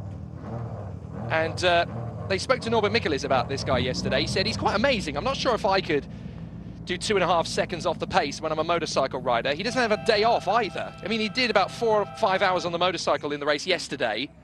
And then today, you know, three races the same distance as us. These conditions might suit him better, actually. Very true. Might bring him into the mix a bit more. So the highest wildcard all year was in race 1. That's João Paulo de Oliveira, who came 5th. Who knows? We might get another one spoiling the party. But at least now there's going to be a party. The grid is cleared. So we can finally, finally go racing. That's the longest delay in WTCR I've known for about 5 years. But we're finally going to get there. We're finally going to get underway. Andy Prio is in the car ready to go, though. What is the procedure here? So are we going to start from the pit lane when the lights go green? Copy? Yeah, the race is going to start behind the safety car for the guys on the grid, and once they've gone past, these guys are going to be released and we're following behind. And I can't overtake them until the start-finish line, is that correct? Yeah, confirm that. There you go. So he has got the understanding then. So Andy Prio will not be allowed to overtake until the line where you're allowed to, essentially. Safety car starts. So lap 1 is about to be completed nearly an hour after it started. Yes. So we're on board with the safety car. Ironically, an Audi, which is not in the title fight, of course. But Nestor Girolami goes across the line, and there you go, lap 1's been completed. How long did that take? 53.5 minutes. That's the longest lap in Sepang history. Surely. You could do that quicker on foot. That's pretty wet now, isn't it? It is very wet Pretty now. wet and pretty dark. 5.5 kilometers, you could do that. 53.5 minutes, you could do that. Do you know what it's starting to look like? It's starting to look like the Sepang 12 hours. This is looking like a sports car race now, not a tin top sprint. Okay, Michelix is in 13th place. 13th? Oh, I suppose because there's 4 guys in front who have got problems. Katzberg out. Verfish back. Verfish back, Tarquini back. Marching War back. So yeah, okay. 13th is okay when you would take into account the drivers that are out of sorts. Vervish starts 24th, so he's actually better off now than he was before. Katzberg can't take up the start, of course. So it's Girolami, Guerrieri, Ashkener, Chekon, Muller, Farfus. No Katzberg. So at least lightning can't strike twice for Ivan Muller. Or can it? Because there's another Hyundai right behind him. His name's Augusto Farfus. If it finishes like this, Micheliz is actually in the points, so he's going to gain a few more. So the gap goes down from 24 to 13. The Lincoln Co's have fared well, to be fair, because El Lachey's up there. The one who's a bit wounded is the one who took the gamble and was Ted Bjorg. Look at the team standings. 45 points in it if it stays like this between 3 of them. And there's 45 available in the last race of the year. Yeah, just reporting in. There's no visibility in the back here, just so you know. Okay, copy that. Okay, I lost my power steering in turn 1, but it came back again. That's not a good thing. No, it's not. If you lose your power steering anywhere. But because it's not like not having power steering, because you're steering through a power rack. Yeah. It's almost like someone that, because it'll try to recenter as well. It's almost like your steering will lock up at any point. Now, there's no guarantee that Micheliz in 13th is going to have any pace when this race starts. We know he's the fastest in the dry. So who's he got around him? Tom Coronel, Mehdi Banani, Panis. De Oliveira, 16th. There's no guarantee he's going to be fast when we restart. We have no idea what they're like in full wet. This is the first time all weekend they've been in full wet. Yeah, Ted Bjorg's, how many places behind him on the grid? We know the Hondas 9. are strong. We know the Hondas are strong, but we don't know how strong the Hyundais are. Yeah, he's got to get through. This is fascinating. Few boys, isn't he? Are they going to restart this at the end of the second lap? No nerves, lads, no nerves. Oh, pinch me. I know we've waited a while for it, and we're going to wait a little while longer. Now, it's when they complete... Now... No, they're not just doing one lap. They're obviously... they are doing multiple, but by my reading of the rules, again, laps behind the safety car don't count. But we're going to be running out of fuel. This is true. Laps behind the safety car don't count up to a certain point, and they must carry fuel to compensate that. Yeah, that's true. After, I can't remember how many it is, 3 or 4 laps, they start to count. One more lap, surely. Prio's radio. I haven't removed those tyre bundles on the exit of that turn. We are for that. Copy. Really bad steering problems, guys. Okay, Andy, we are still under safety car. It's not a big shock that he's got steering problems, because he did have a massive hit. Well, that's interesting that Prio's got steering problems and Bjorg. Yeah. Whether it's something to do with the rain or whatever. They, you know, because Ted seemed to get through that first lot pretty much unscathed as far as we could see. You've been in this situation before on a restart, Matt. Ivan must be listening out for every single little sound from the rear of that car after the hit from Katzberg. Well, you'd just be going through. You want to get temperature, keep your temperature in your brakes. You want to keep as much temperature you can in the tyres, but not overwork the tyres. You want to keep them as fresh as you can. So they'll just be going through the bit of housekeeping in there. Your patience, I was going to say, your patience is about to be rewarded. Safety car in this lap. Let's get it on. Phew. I don't think we could have waited any longer. Not when there's a title on the line. Not when it's getting closer by the moment. And not when the light has already gone. Are we genuinely going to go into Monday? Are we going to go into Monday?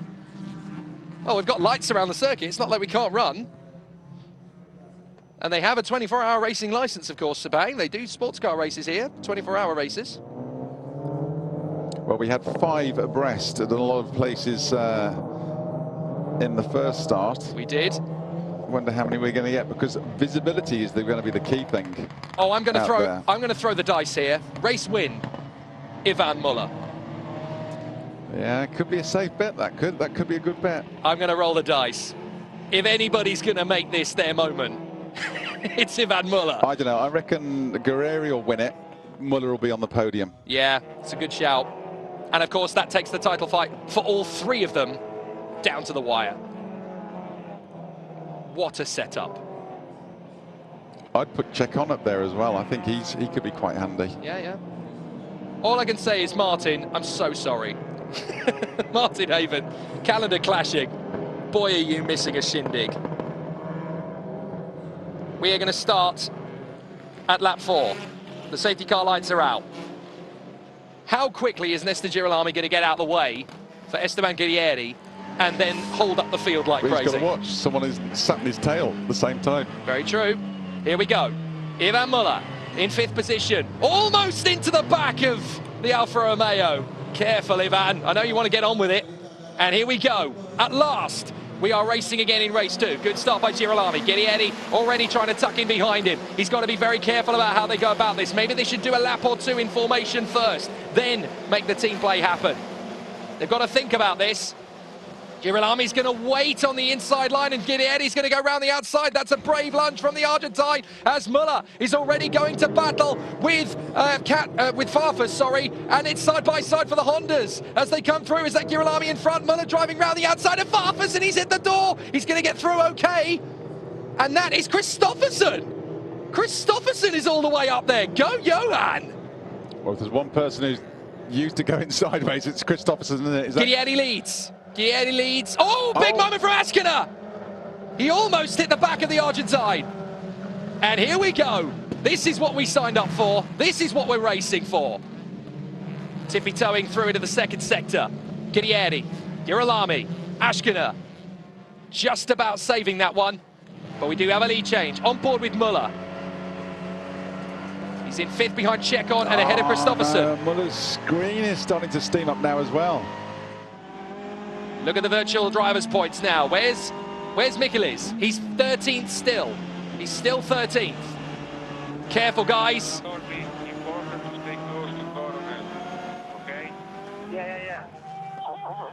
This is fascinating. Guerrieri's already gone like a rocket, and Girolami is holding station. Askiner, Chekon and Muller are right in behind. Guerrieri is off like a rocket. Oh, big moment there for one of the Lincoln Co's. I think that was Erlache.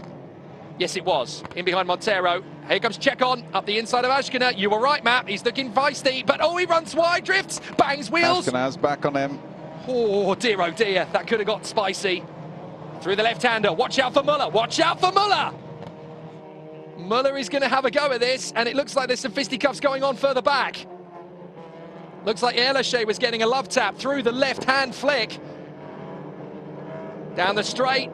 And Muller's going to get his run on Chekon for sure. Erlache avoids the drama. We're on board with Michelis. Where are we? 13th still behind Tom Coronel and Ben Leuchter. In fact, that is Montero in front of us now. And we're going to storm past him. Come on, Norby! The pride of Hungary. Pushing his way to the breakings over the final turn. Stay out of trouble. You've got pole for the last race, whatever happens. Stay out of trouble, Norby. Oh, careful, mate! Goodness me, this is dangerous stuff. Side by side with Montero, they bang wheel arches again. Down the straight, into the hairpin. Hang on to this, lads. And there is Erlache, still continuing this duel with Farfus. And that is the other VW, that's Rob Huff. Yeah, the VW seems to be coming to life. It's meant to have a very good front end on it, so whether that's paying them back in these conditions. Our timing screen seems to be about a lap behind. Well, water must be getting into our timing screen at the moment. Struggling, it is struggling. It's on go slow at the moment. Well, this is absolutely fascinating stuff. The gap between Michelis and Guerrieri, if it finishes like this, would be 8 points. Muller is 30 points adrift. That's not enough to keep his title hopes alive. Muller needs to push. He needs a win. Michaelis is up to 10th. He's doing everything he can. Good lad. Norby, in front of you, up and Farfus. Farfus, as soon as possible, will give you the position. Norby, be prepared. Augusto will let you pass. And there he goes. He's done it. Now he'll tuck him behind him. Because I'm fighting with Thiago. He is quite rough. So Farfus gets out of the way. And that's Michaelis through into 9th. Another point gained. Now Farfus rear guns for Michelitz. Very true. Oh, careful. Montero's gone into the back of him. No, he's into the back of Farfus. So Montero into the back of Farfus. And off the road goes Joe Paulo de Oliveira.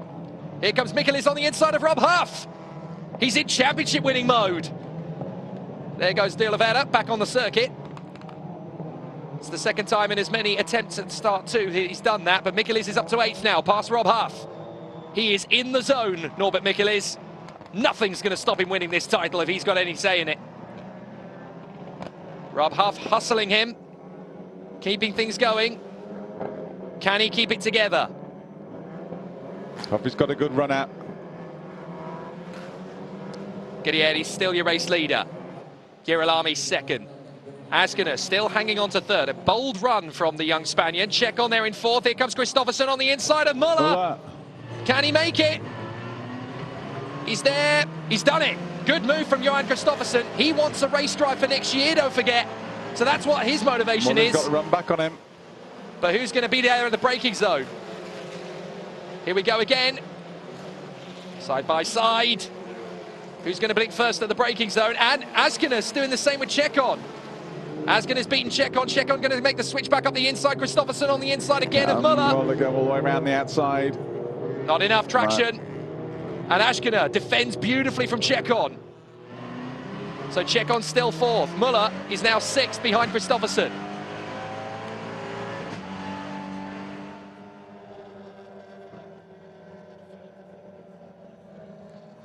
This is going to be an absolutely spectacular run.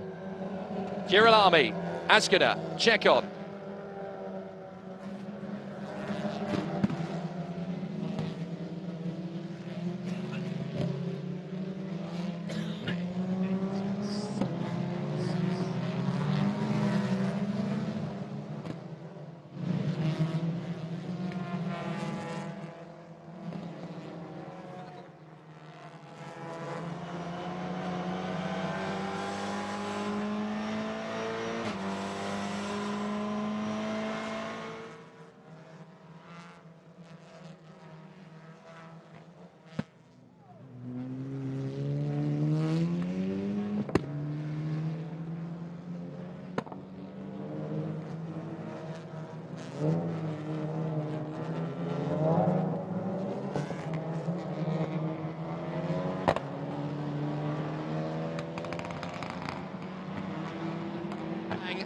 In very tough conditions. The rain is battling against the elements, as are the drivers. Guerrieri is your leader. Girolami 2nd. Askiner 3rd from Chekon. Muller, Kristoffersson, Erlaché. Michaelis is up to 8th, fighting hard to try and gain some points from this race. He only needs to get one more than Guerrieri to win the title in this race, but Guerrieri is currently leading, trying to keep the title fight down to the last race of the year. Michaelis is there at the moment in P8. He doesn't need to win this one. He doesn't even need to score points. He's still got pole position for the 3rd race. Let's listen in with Norbert Michaelis. Behind you, up, Montero, Leuchter. In front of you, Erlaché, Kristoffersson, and Müller. Oh, Kristoffersson made the move on Chekon. So Kristoffersson just made the move on Chekon, and they're going to go wheel to wheel. Muller's next, then Erlaché. Kristoffersson's having an absolute blinder. The dominant force of World Rallycross in recent times is now dueling with Chekon, and they are swapping paint down the main straight. Come on, Johan, into the braking zone. Well, if that's not an advert for a handy pair of overalls for 2020, I don't know what is. Yeah, the speed of that Alpha in comparison down the straight. I know the balance of performance, but Kristoffersson's definitely the man on the move. Now up to 4th place. Race 2 has been nothing short of carnage fueled. He's definitely going to have a podium in his sights here. Yep. So Kristoffersson needs to catch Ashkenaut. But for Ivan Muller, 5th is not going to be enough. He is going to be absolutely fuming with Nicky Katzberg after their incident earlier on if this results in his title going down the drink. But look at the team standings. Sign Racing now only has 33 points on BRC and 44 on All Inkle. It's a tall order for All Inkle to win the title, but BRC might just snatch it at the death. And so we're on lap 7. And Ivan Muller is trying his best to hang it out there and gain positions. Now, I can only think that something's not quite right on Muller's car. Yeah, I think he's got problems that stem from the Katzberg wallop. Elashay 6th. Here's Micheliz in 7th. So Micheliz is closing up. Muller in 6th position, sorry, my apologies. So Muller in 6th is really starting to lose ground. Here comes Ashkenaut on the back of Girolami. Oh! Ooh. Do you know what? Well done for bailing out. That was never going to happen in a month of Sundays. But Ashkenaut knows that there's still time. This is only lap 7 of 11. He's got a chance. And Girolami is basically, he's got an invisible anchor out the back of that car at the moment, dragging on the floor. Ashkenaut's got the speed. Guerreri's checked out, hasn't he? He's 6 seconds up the road, so. Yep, well, he needed to win, so that's exactly what he's doing. But he also needs Girolami there to take points away from Micheliz. Very true. Here comes Kristoffersson, though. Kristoffersson might be about to spoil the party. Here he comes. Twitches in the apex, but he's making mincemeat of these two. He was a good 3 or 4 seconds back at the beginning of the lap. Kristoffersson's on for 2nd place here. What a drive from the Swede. Fastest car out there is actually Esteban Guerreri. Yeah, clear track in front of him, and he's in the 235s. No one else can even get near that. He's 9 seconds clear. Wow, Esteban Guerreri wants this title so much, and he's giving it everything. Yeah, you can't say he isn't. Here's Micheliz's radio.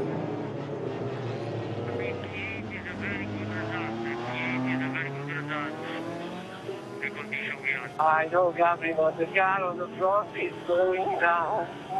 I don't want to take risks, but he will put me in a position like that.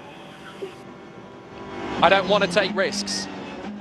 Fair enough. Does he want to get in a tangle with Elashay, maybe? Here we go. Ashkenaut's going to commit round the outside. Oh my word, he's going to get it. What a move. Ashkenaut gets past Girolami. And he drifts out wide, but he's got the move. Ashkenaut. Oh, man. Got him back. Yeah, he is going to get him back. Ashkenaut's going to have to drift the car out wide. You can't do that. You can't do that. There's a tyre stack. Oh. Oh. Nesta Girolami's not going to take kindly to Ashkenaut. And now his dander's up. Look, he's going to go for it. Ashkenaut, absolutely boxing match with Girolami at the moment. Girolami's going to go back to the inside. Is that how we're playing? Go on then. Let's see what you've got. Is your uppercut any better than my right hook? Oh, Ashkenaut's on. I thought he was onto the grass there. Well, he managed to save it well, didn't he? But the different lines these guys are taking or trying out to try and find grip. Here comes Micheliz on Elashay. Elashay doing everything he can to give his uncle a chance of the title. If he can fend off and keep Micheliz at bay, there's a chance Muller might score more points. Elashay knows slippy conditions. Very fast and ice racing himself, so he'll be used to this. There's not a lot more that Elashay can do other than make that car as wide as a Buick, basically. Here we go. Kristoffersson's going to bolt it on the inside of Girolami. And he's there, but has he overshot? Yes, he has. So Girolami's going to get him back. Watch for the switchback. Kristoffersson's going to give it everything. That Volkswagen's got some grunt, though. Here we go. And he's going to storm past. But will Girolami beat him to the braking zone? Knowing Kristoffersson, I would say, yeah, have a go if you want. Girolami's got the inside line. Yeah, Kristoffersson's been wise. He's backed out of it to go back on the inside line. Look at that. And Girolami again slices on the inside. Oh, he slides it in with a four-wheel drift into there. This is proper touring car racing now. This is what we need more of in the world title. Every single race can just be this wet. It's brilliant. Here comes Kristoffersson again. Has another look. Girolami protecting the inside line, but there's more traction to the outside line, and Kristoffersson's going to bolt past. Oh, they banged wheels again. But he's there. Kristoffersson through in a third. That's all like a mirror pass of what Azkanar did on him, banging wheels on the way out. Very true. But Kristoffersson through to third, and now a lap, two laps away from Azkanar. Tarquini's been in, and he's going out again. That's bad news for the BRC title attack. Look, the gap is 33 points. And that's not going to be easy for just one BRC to close the gap in the third race. So it's still looking good for Cyan Racing, actually, to win the team's title. All Inkle have suddenly got a 51 deficit again. So this is still an absolutely fantastic race. Kevin Chekon hustling Nestor Girolami to try and get through on lap 9 out of 11. Chekon wants a piece of this, and he's got every reason to go for it. 2.5 laps to go. Esteban Guerreri is 10 seconds up the road now, but the fight for second is really where it's at. Azkanar leading the way at the moment, but he's got a hungry Kristoffersson right behind him. I think Kristoffersson could grab a second place here from Azkanar. Yellow flags in the third sector. Yellow flags in sector 3. That's the sector we've just left. That's at the hairpin again, isn't it? Something else has happened. I want to see what it is now. Swarming around, Mikael Azkanar trying to shake off Johan Kristoffersson. Kristoffersson's going to commit to the inside line as Azkanar cuts back. Yellow flag, safety car with 2 to go. That means Guidieri's won it, surely. Yeah, it means he loses his lead. It does mean he loses his lead, and of course, the safety car laps don't count. Well, they might start counting now because we've had enough of them. True, but what's the cause? Why have we got a safety car now? Well, it doesn't matter because it will be full distance. We've completed over 75% race distance, so they'll award full points. So Guidieri's going to get 25, pretty much whatever happens. But why are we under safety car? We haven't seen that yet. Why are we under safety car, guys? Kind of need to see what the situation is. It's Attila Tassi. And that is, he's hit the tyre stack, hasn't he? I'm guessing, looking at the position on the racetrack, I think Attila Tassi smacked the tyre stack. So we're under safety car, and I think that's going to be potentially a race conclusion, with Guidieri in the win and Mikelis 8th. Well, that's great news for Guidieri. It's not bad for Mikelis. 8th is damage limitation. He can be happy with that. The Honda's strong, he's strong. He could win the last race, Jake. True. Guerreri could win the last race. But then Mikelis would only need to finish second to him and still win the title. Yeah, but you've got some other quick people around him, like Kristoffersson, who are lapping up these conditions at the moment. That's how it finishes. 10 points if it stays like this. So Mikelis, well, Guidieri would need to win, with Mikelis finishing third. Where's Neil Hudson, the human calculator? He would have to be third. Or Jamie O'Leary. We need one of those two. If Guidieri wins, Mikelis would need to be third, because he'd score 16 points to the 25 of Guidieri and still win the title by a point. So yeah, the pressure is on then. But 8th is damage limitation for Mikelis. It's the best he can get with Jan Lachey swarming around like a bee round honey. And it's looking good for Cyan Racing in the team standings. Even despite their troubles, they still have 33 points in BRC. So it's looking good. Out of the pits goes Tarquini to join the fray again. And there's Jan Lachey. There's definitely going to be a giant Christmas present under the tree in the Muller household for Jan Lachey, isn't there? Keeping Mikelis at bay. But Ivan Muller struggling. 6th position. He's going to be out of the title.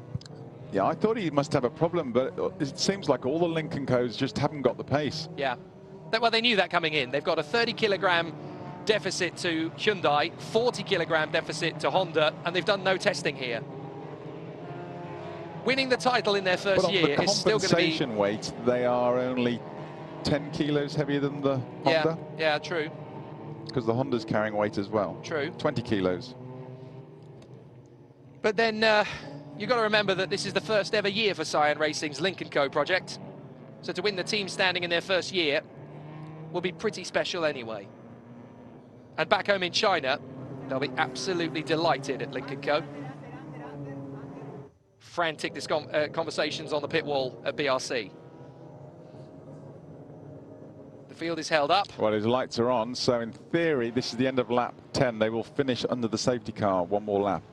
Well, how many laps under the safety car are they allowed? Because they might add on another one. It might be a 12-lap race, not an 11-lap race. We'll have to see what they do when they cross the line. We'll find out when Guerrieri crosses it. But yes, his 10-second lead is washed away. Final lap. They're going to finish under safety car. Esteban Guerrieri is going to win this race. Wow. And all of a sudden now, we've got a major showdown. Askinen second, Kristoffersson third. Brilliant. Absolutely brilliant. They should have just waved the flag then, try and get some of the time back. It's a good point, actually. But then somebody would have whinged and gone, well, no, we haven't completed the full distance. Brilliant run. Absolutely brilliant race. Particularly for Norbert Michels, actually. Damage limitation. And he'll have a 10-point advantage over Michels. For Ivan Muller, though, the dream is dead. He gave it everything. Absolutely everything. But it's game over for Ivan Muller. Here's Guerrieri's radio. Confirm, is it last lap? On the timing stream it says last lap. On the timing stream it says last lap, but I will give you more information. If you are Esteban Guerrieri, you are breathing the biggest sigh of relief you've ever breathed in your life. Well, he can't have done any more, can he, in this one? We've been talking about Norbert Michels' perfection over the course of this weekend. We've said he can do no wrong. On Friday morning, Guerrieri looked a million miles away. How he's pulled this around to be just 10 points back in the last race of the year, fair play. Well, that's what the Argentinian's been like all year. He is a proper street fighter. Well, now all this needs is a Guerrieri victory and Michels outside the top three. And suddenly, that's easy. The title is snatched away. Yeah. Suddenly it's snatched away. Get this for a statistic. Norbert Michels has had 10 top 3 finishes this year. Esteban Guerrieri, 10. It's not just about what you're doing when you're winning. It's about what you're doing when you're not winning. Fair play. The two title protagonists are about to pick up a win apiece in the final weekend of the year when it matters most. It's so hard to begrudge them all. They know it. They're rounding applause at the All-Inkle garage. They know it's all over. They've won the race under safety car conditions.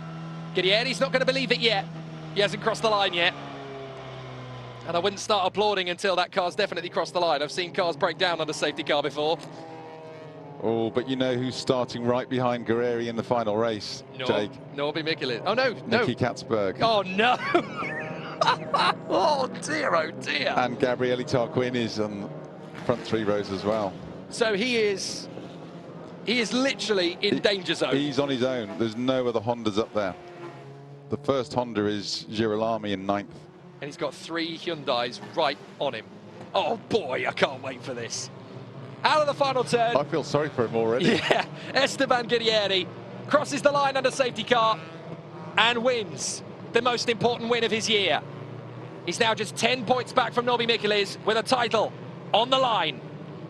Askinen second, Kristoffersson third, but the title will go down to the wire. You could not have written that script better. But for Ivan Muller, I'm afraid, 6th position is not enough. He finishes behind Girolami and Chekon, and ahead of Erlaché and the title leader, Norbert Michels. Huff is 9th, points for him, Leuchter 10th, and the final points finishers are Aurélien Panis, Thiago Montero, Mehdi Benani, Jean Carvanet, and Niels Langeveld. The highest wild card is Mitchell Chea, 16th place for him, in front of Marching Noir. Well done, mate. Good job. But for Esteban Guerrieri, game on. Here we go. One race to go. 10 points back. Good job, good job, good job. Thank you. I was fucking awesome. Very good, very good. Keep focused, yeah? Perfect race, mate. What happened with Nestor? Why he was slow? What he was? I think too much older steer. I think too much. Well, you can start dreaming again, Esteban. You're right back in it, mate. 10 points is not a lot for Norbert Michelis to have as a lead. When there's 25 for victory, 20 for second and 16 for third, with 13 for fourth, this is game on. Well, it's certainly Michelis's to lose now, isn't it? Fair play to Askiner in second. That was some fight. And Kristoffersson in third. The two of them rolled up their sleeves and went, right, we can get a podium. And boy, did they. Fantastic from where Kristoffersson started. Wasn't he like 14th on the grid, wasn't he? I think he was lower than that, actually. 22nd on the grid. No way. 22nd to third for Kristoffersson. That's pretty good enough. Drive of the weekend. I'm not sure anyone's going to beat that. Well, Muller almost did it. No, he didn't do it in the first race. Muller was back in 16th. Yeah, 16th to 6th, wasn't he? Yep. 22nd to 3rd is probably a little bit better. Oh, yeah. That's a Matt Neal drive, that is. 10 points in it. That's probably a Colin Turkington drive this year. I suppose, yeah, it's good in context. Esteban Guerrieri takes his 4th win of the season. After Marrakesh, Zandvoort, Suzuka and Sepang, he now has a fight on his hands for the title. He can equal Michelis for the victories, but if he wins and Michelis is outside the top 3, it's an Argentine world champion all of a sudden. World Cup winner, I should say, apologies. The Argentine party has been reinvigorated. See, not too, he's staying pretty cool. It's not done yet, is it? That's the thing. He's still the underdog. Bit of relief. He knows there's a lot of work still to do, a lot of pressure still to take. Well done to Mikael Ashkiner. This boy is leaving me without superlatives because he's already used them all. He's a star in the making, a real star in the making. Great result for Ashkiner. That was a long race, wasn't it? Yep. Was that the longest race in World Touring Car history? Because obviously we're in the wet for both segments. In WTCR history. In WTCR history, it's definitely the longest. It might be the longest in World Touring Cars full stop. It might be. Neil Hudson would know. No, in World Touring Cars, no, we used to have in endurance events. You go back to Roberto Ravaglia and all those days. And yeah, okay, fair enough. Eggenberger Sierras. in the modern era, since 2005. It's got to be the longest. But Esteban Guerrieri takes his 4th. I feel like it started yesterday. Yeah. Well, the title may even end tomorrow, depending on how long we're going for, because it's now coming up to 5 to 8 local time. There's the team standings. It's over for Munich, but BRC can still catch it.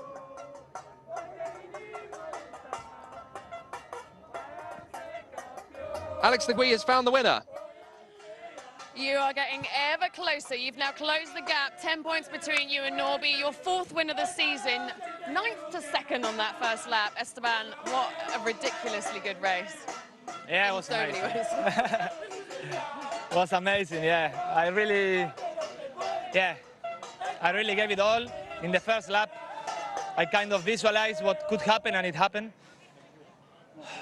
And yeah, just was the race of the life, you know, from 9th to 1st, because actually then I overtook Bebu, but there was a red flag. And yeah, I'm very, very happy. Thanks to the team, the car was awesome. To my family, they keep shouting here. And yeah, we are a bit closer, still in the fight. So yeah. Esteban, it all comes down to this final race now, where you start side by side against Norby, given the conditions. Yeah, it was wet, then stopped the rain, but the car was mega. I had such a good pace, I'm still in momentum, you know. I'm not. I'm out of words because I still focus on what's coming. But yeah, we are still in the fight. You will have Got fun. an hour to prepare. Yeah, you will have fun. I don't want to tempt anything, but what's the betting? There's going to be some fisticuffs in turn 1. So much drama has come already this year in 29 races. Yeah, I think after Katzberg's race 1 incidents, he's got to be careful. Yeah, because the stewards would throw the book at him, as well as the other teams. It'll all get pretty hairy. Tarquini won't really care. He just goes and does it. Askun's back up to 5th in the standings with that 2nd place as well. Great to see. He's got himself back into it. But Guerrieri is your winner.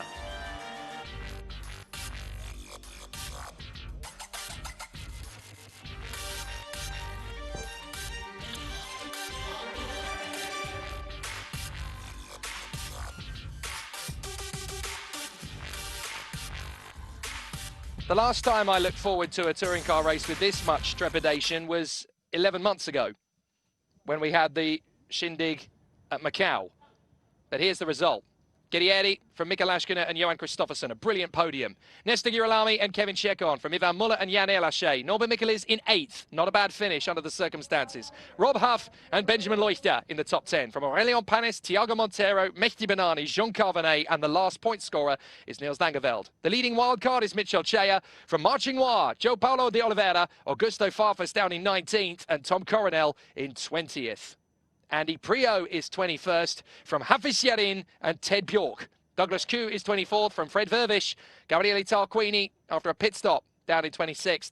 Gordon Shedden, Attila Tassi, Dan Hagloff, and of course, right at the very back of the field, the other man to not get a finish in the race in 30th position after his problems, Nicky Katzberg, who was not allowed to take up the restart, of course. But he will be there, 3rd on the grid, behind the title protagonists. The Argentine party is in full swing. Lord help us if he won the championship. Well, that's getting into watts, isn't it? WhatsApp.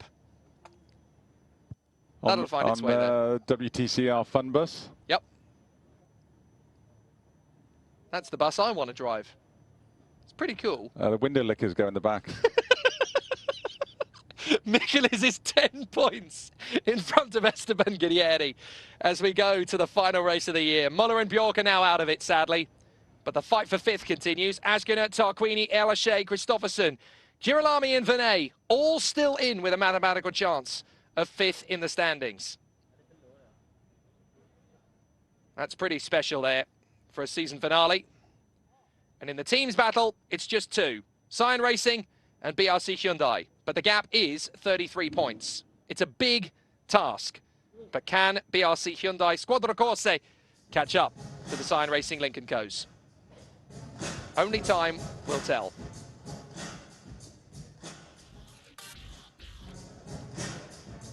And the rain continues to be present in the air. The marshals are getting us ready for the final race of the year.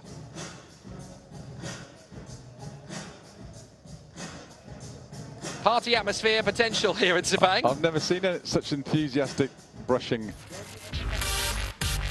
Race 2 was always going to be dramatic, but we didn't think it was going to be this dramatic. Lap 1 of the first start saw Michelis off the road, Katzberg clatter into the back of Muller, and then the car erupting into flames. Out on the spot. Muller compromised, but fortunately Katzberg okay. 50 minutes later, we eventually got going once again, with the rain really coming down hard. Guerrieri into the lead straight away, with the likes of Mikael Ashkiner and Johan Kristoffersson doing all the overtaking as they fought their way into position. For Norby Michelis, it was damage limitation, trying to stay within that top 10. Ivan Muller tried hard to get himself into a decent position, but was unable to, and his title dream is now over. But with overtaking moves from the likes of Mikael Ashkiner and Johan Kristoffersson in that race, there was plenty to keep the fans entertained. And Esteban Guerrieri finishing his race under safety car, but the all-important 25 points go to him.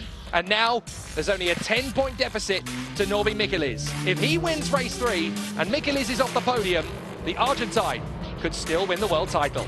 It's game on in Sepang.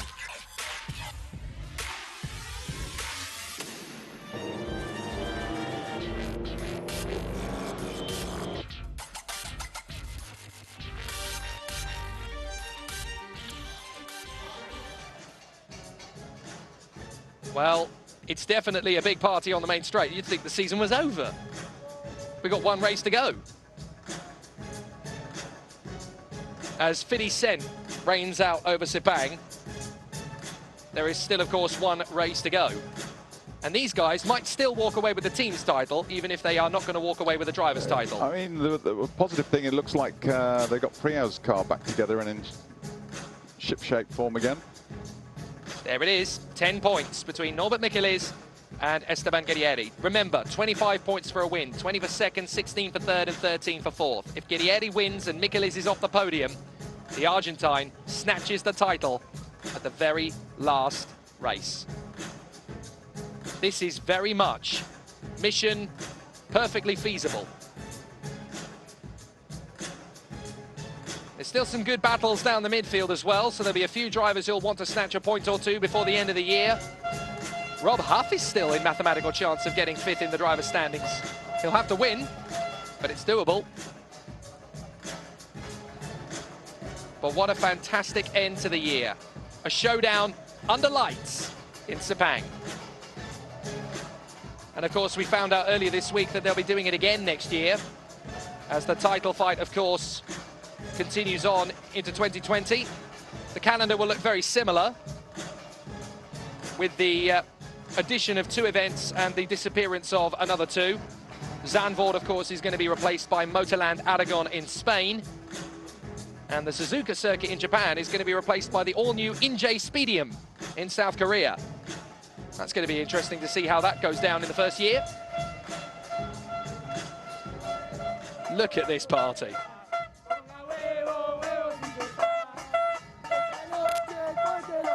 You haven't won the title yet, guys. But I love the enthusiasm.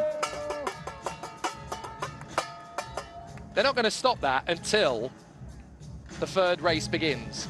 I think that lot was stood outside my hotel last night. There was certainly a hell of a lot of racket definitely last some noisy people in the street. Yeah, there was a hell of a lot of racket last night. Fair play.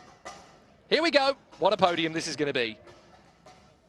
Hello everybody, welcome to the podium of race 2 of the FIA World Touring Car Cup by Oscaro here at the Sepang International Circuit. Please welcome onto the podium from SLR Volkswagen in third position, it's Johan Kristoffersen. Full credit to Alex Legui for door-stopping Esteban Guerrieri at the start of, well, in that stoppage midway, because that was great journalism from her. And well done to Johan in third. PWR Racing, it's Mikel Ascona. Another podium for Mikel Ascona, and a very, very important one. He's pumped. And your winner from allincool.com Munich Motorsport, it's Esteban Guerrieri. And the drums begin again. Oh yes, look, Esteban Guerrieri is psyched. There are no Hyundais on the podium. Representing allincool.com Munich Motorsport is Miguel Ferreira. All of a sudden, this title fight has ignited. This is going to be a very special showdown. Munich Motorsport and Esteban Guerrieri.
Well, that was exciting. That was nail-biting. That was entertaining. But guess what? We've got one more race today, and it's the race that crowns us the FIA World Touring Car Cup winner for 2019. What a race, Matt. That had so much. That had everything. That had drama, pathos, energy, enthusiasm, comedy, but it had magnificence. Chaos, and that's just in the commentary booth and steward's office. Fair play to these boys on the podium, Johan and Mikkel. They turned up the dial. They did. All three of them, to be fair. Astonishing dive from Kristoffersson, you know, because it wasn't easy out there, but he navigated that field with his car in one piece. And nice big trophies out there, aren't they? I hate to ask you the burning question now that we've got the context we have. Who's your title winner going to be now? It's got to be a Honda, hasn't it? This boy will go all out. You know he's going on the attack. There is a world title at stake, a gold medal. That first corner is going to be must-see television. It depends on the weather. If it's dries at all, now the rain looks like it's going away, it's Norby's. If it's wet, then it could be Esteban's. If you are Gabriele Rizzo and you're looking at this podium, you're a little bit nervous. Because all of a sudden, there's no Hyundais on that podium. Some of them are in bits. And Mikilis has got that man in the middle alongside him on the front row of the grid for the last race of the year, with the momentum shifting to the Argentine. Oh boy, this third and final race of the weekend is going to be absolutely exceptional. It'll be on the Eurosport Player. Make sure you watch it.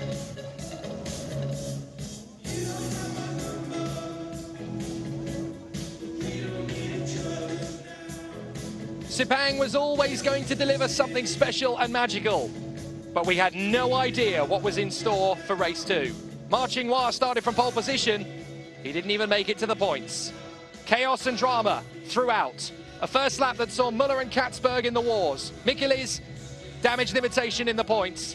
Esteban Guerrieri, though, snatching the most crucial of victories in his entire season. This title is going to go down to the wire. Fireworks, sparks, and even battle swords may be drawn. But we have got the showdown of showdowns. Norbert Mikilis of Hungary versus Esteban Guerrieri of Argentina. Don't go away. The third and final race of the weekend and the last of the year will crown us the World Cup winner 2019. Yeah, definitely. I don't know from where. No, yeah, it's just good. I mean, whatever happens now, it's just good. I mean, I'm happy. I'm enjoying this moment. It was a mega race. Happy that my family is here, my friends, my nephew. What was going through your head when you were listening to the national anthem just then? My mom and my dad. Yeah, and yeah, just enjoying this moment. So we keep driving and having fun, and yeah, whatever the championship happens for me or for Norby, will be just fine. Thank you. Good. Ready for race 3. Go. Somebody's a happy man. Okay, Mikkel. Let's grab Mikkel Laskinen. Alex Legui is down there. Amazing. And you've done it again. Mikkel, you just keep coming up to this podium, and you're not meant to be here. Yeah, the most exciting race for me on the year, because we overtook each other with Checon, with Girolami in these difficult conditions. I felt the car really good, so I tried to push. I had much more better pace than the other drivers, so I tried to push, and here we are in P2. Very happy to have this podium in the last round of the season. So we will see the next race, but I feel really strong, so we will try for another podium. Amazing, amazing, well done. He could well steal 5th in the standings with this kind of performance. Johan Kristoffersson wants a race drive next year. That podium puts him in the shop window. Good job. You're quite happy with that trophy? Yeah, really. The trophy is really nice, and it was very, very unexpected from starting P22. Holy moly, your drive was insane. It was like you were back in your rallycross car. Yeah, I mean, car felt very good to start with. I mean, big thanks to the team. And yeah, obviously we did a lot of positions on the first start. And then after the restart, after the race settled, I struggled a little bit. And I get past Ivan. And then, yeah, starting to pick up some positions again and find a very good rhythm. Starting to catch Ascona, but then safety car came one lap too early. Yeah, you looked like you were thoroughly enjoying it. You must have been like, no, come on, I can totally climb some more. Yeah, and I know that it's very tight in the overall standings with Ascona. So of course I would like to get him, but he actually also drove very, very well, I have to say. So big respect for all the guys on the podium. Great to see you back on the podium, Johan. Well done. Thank you.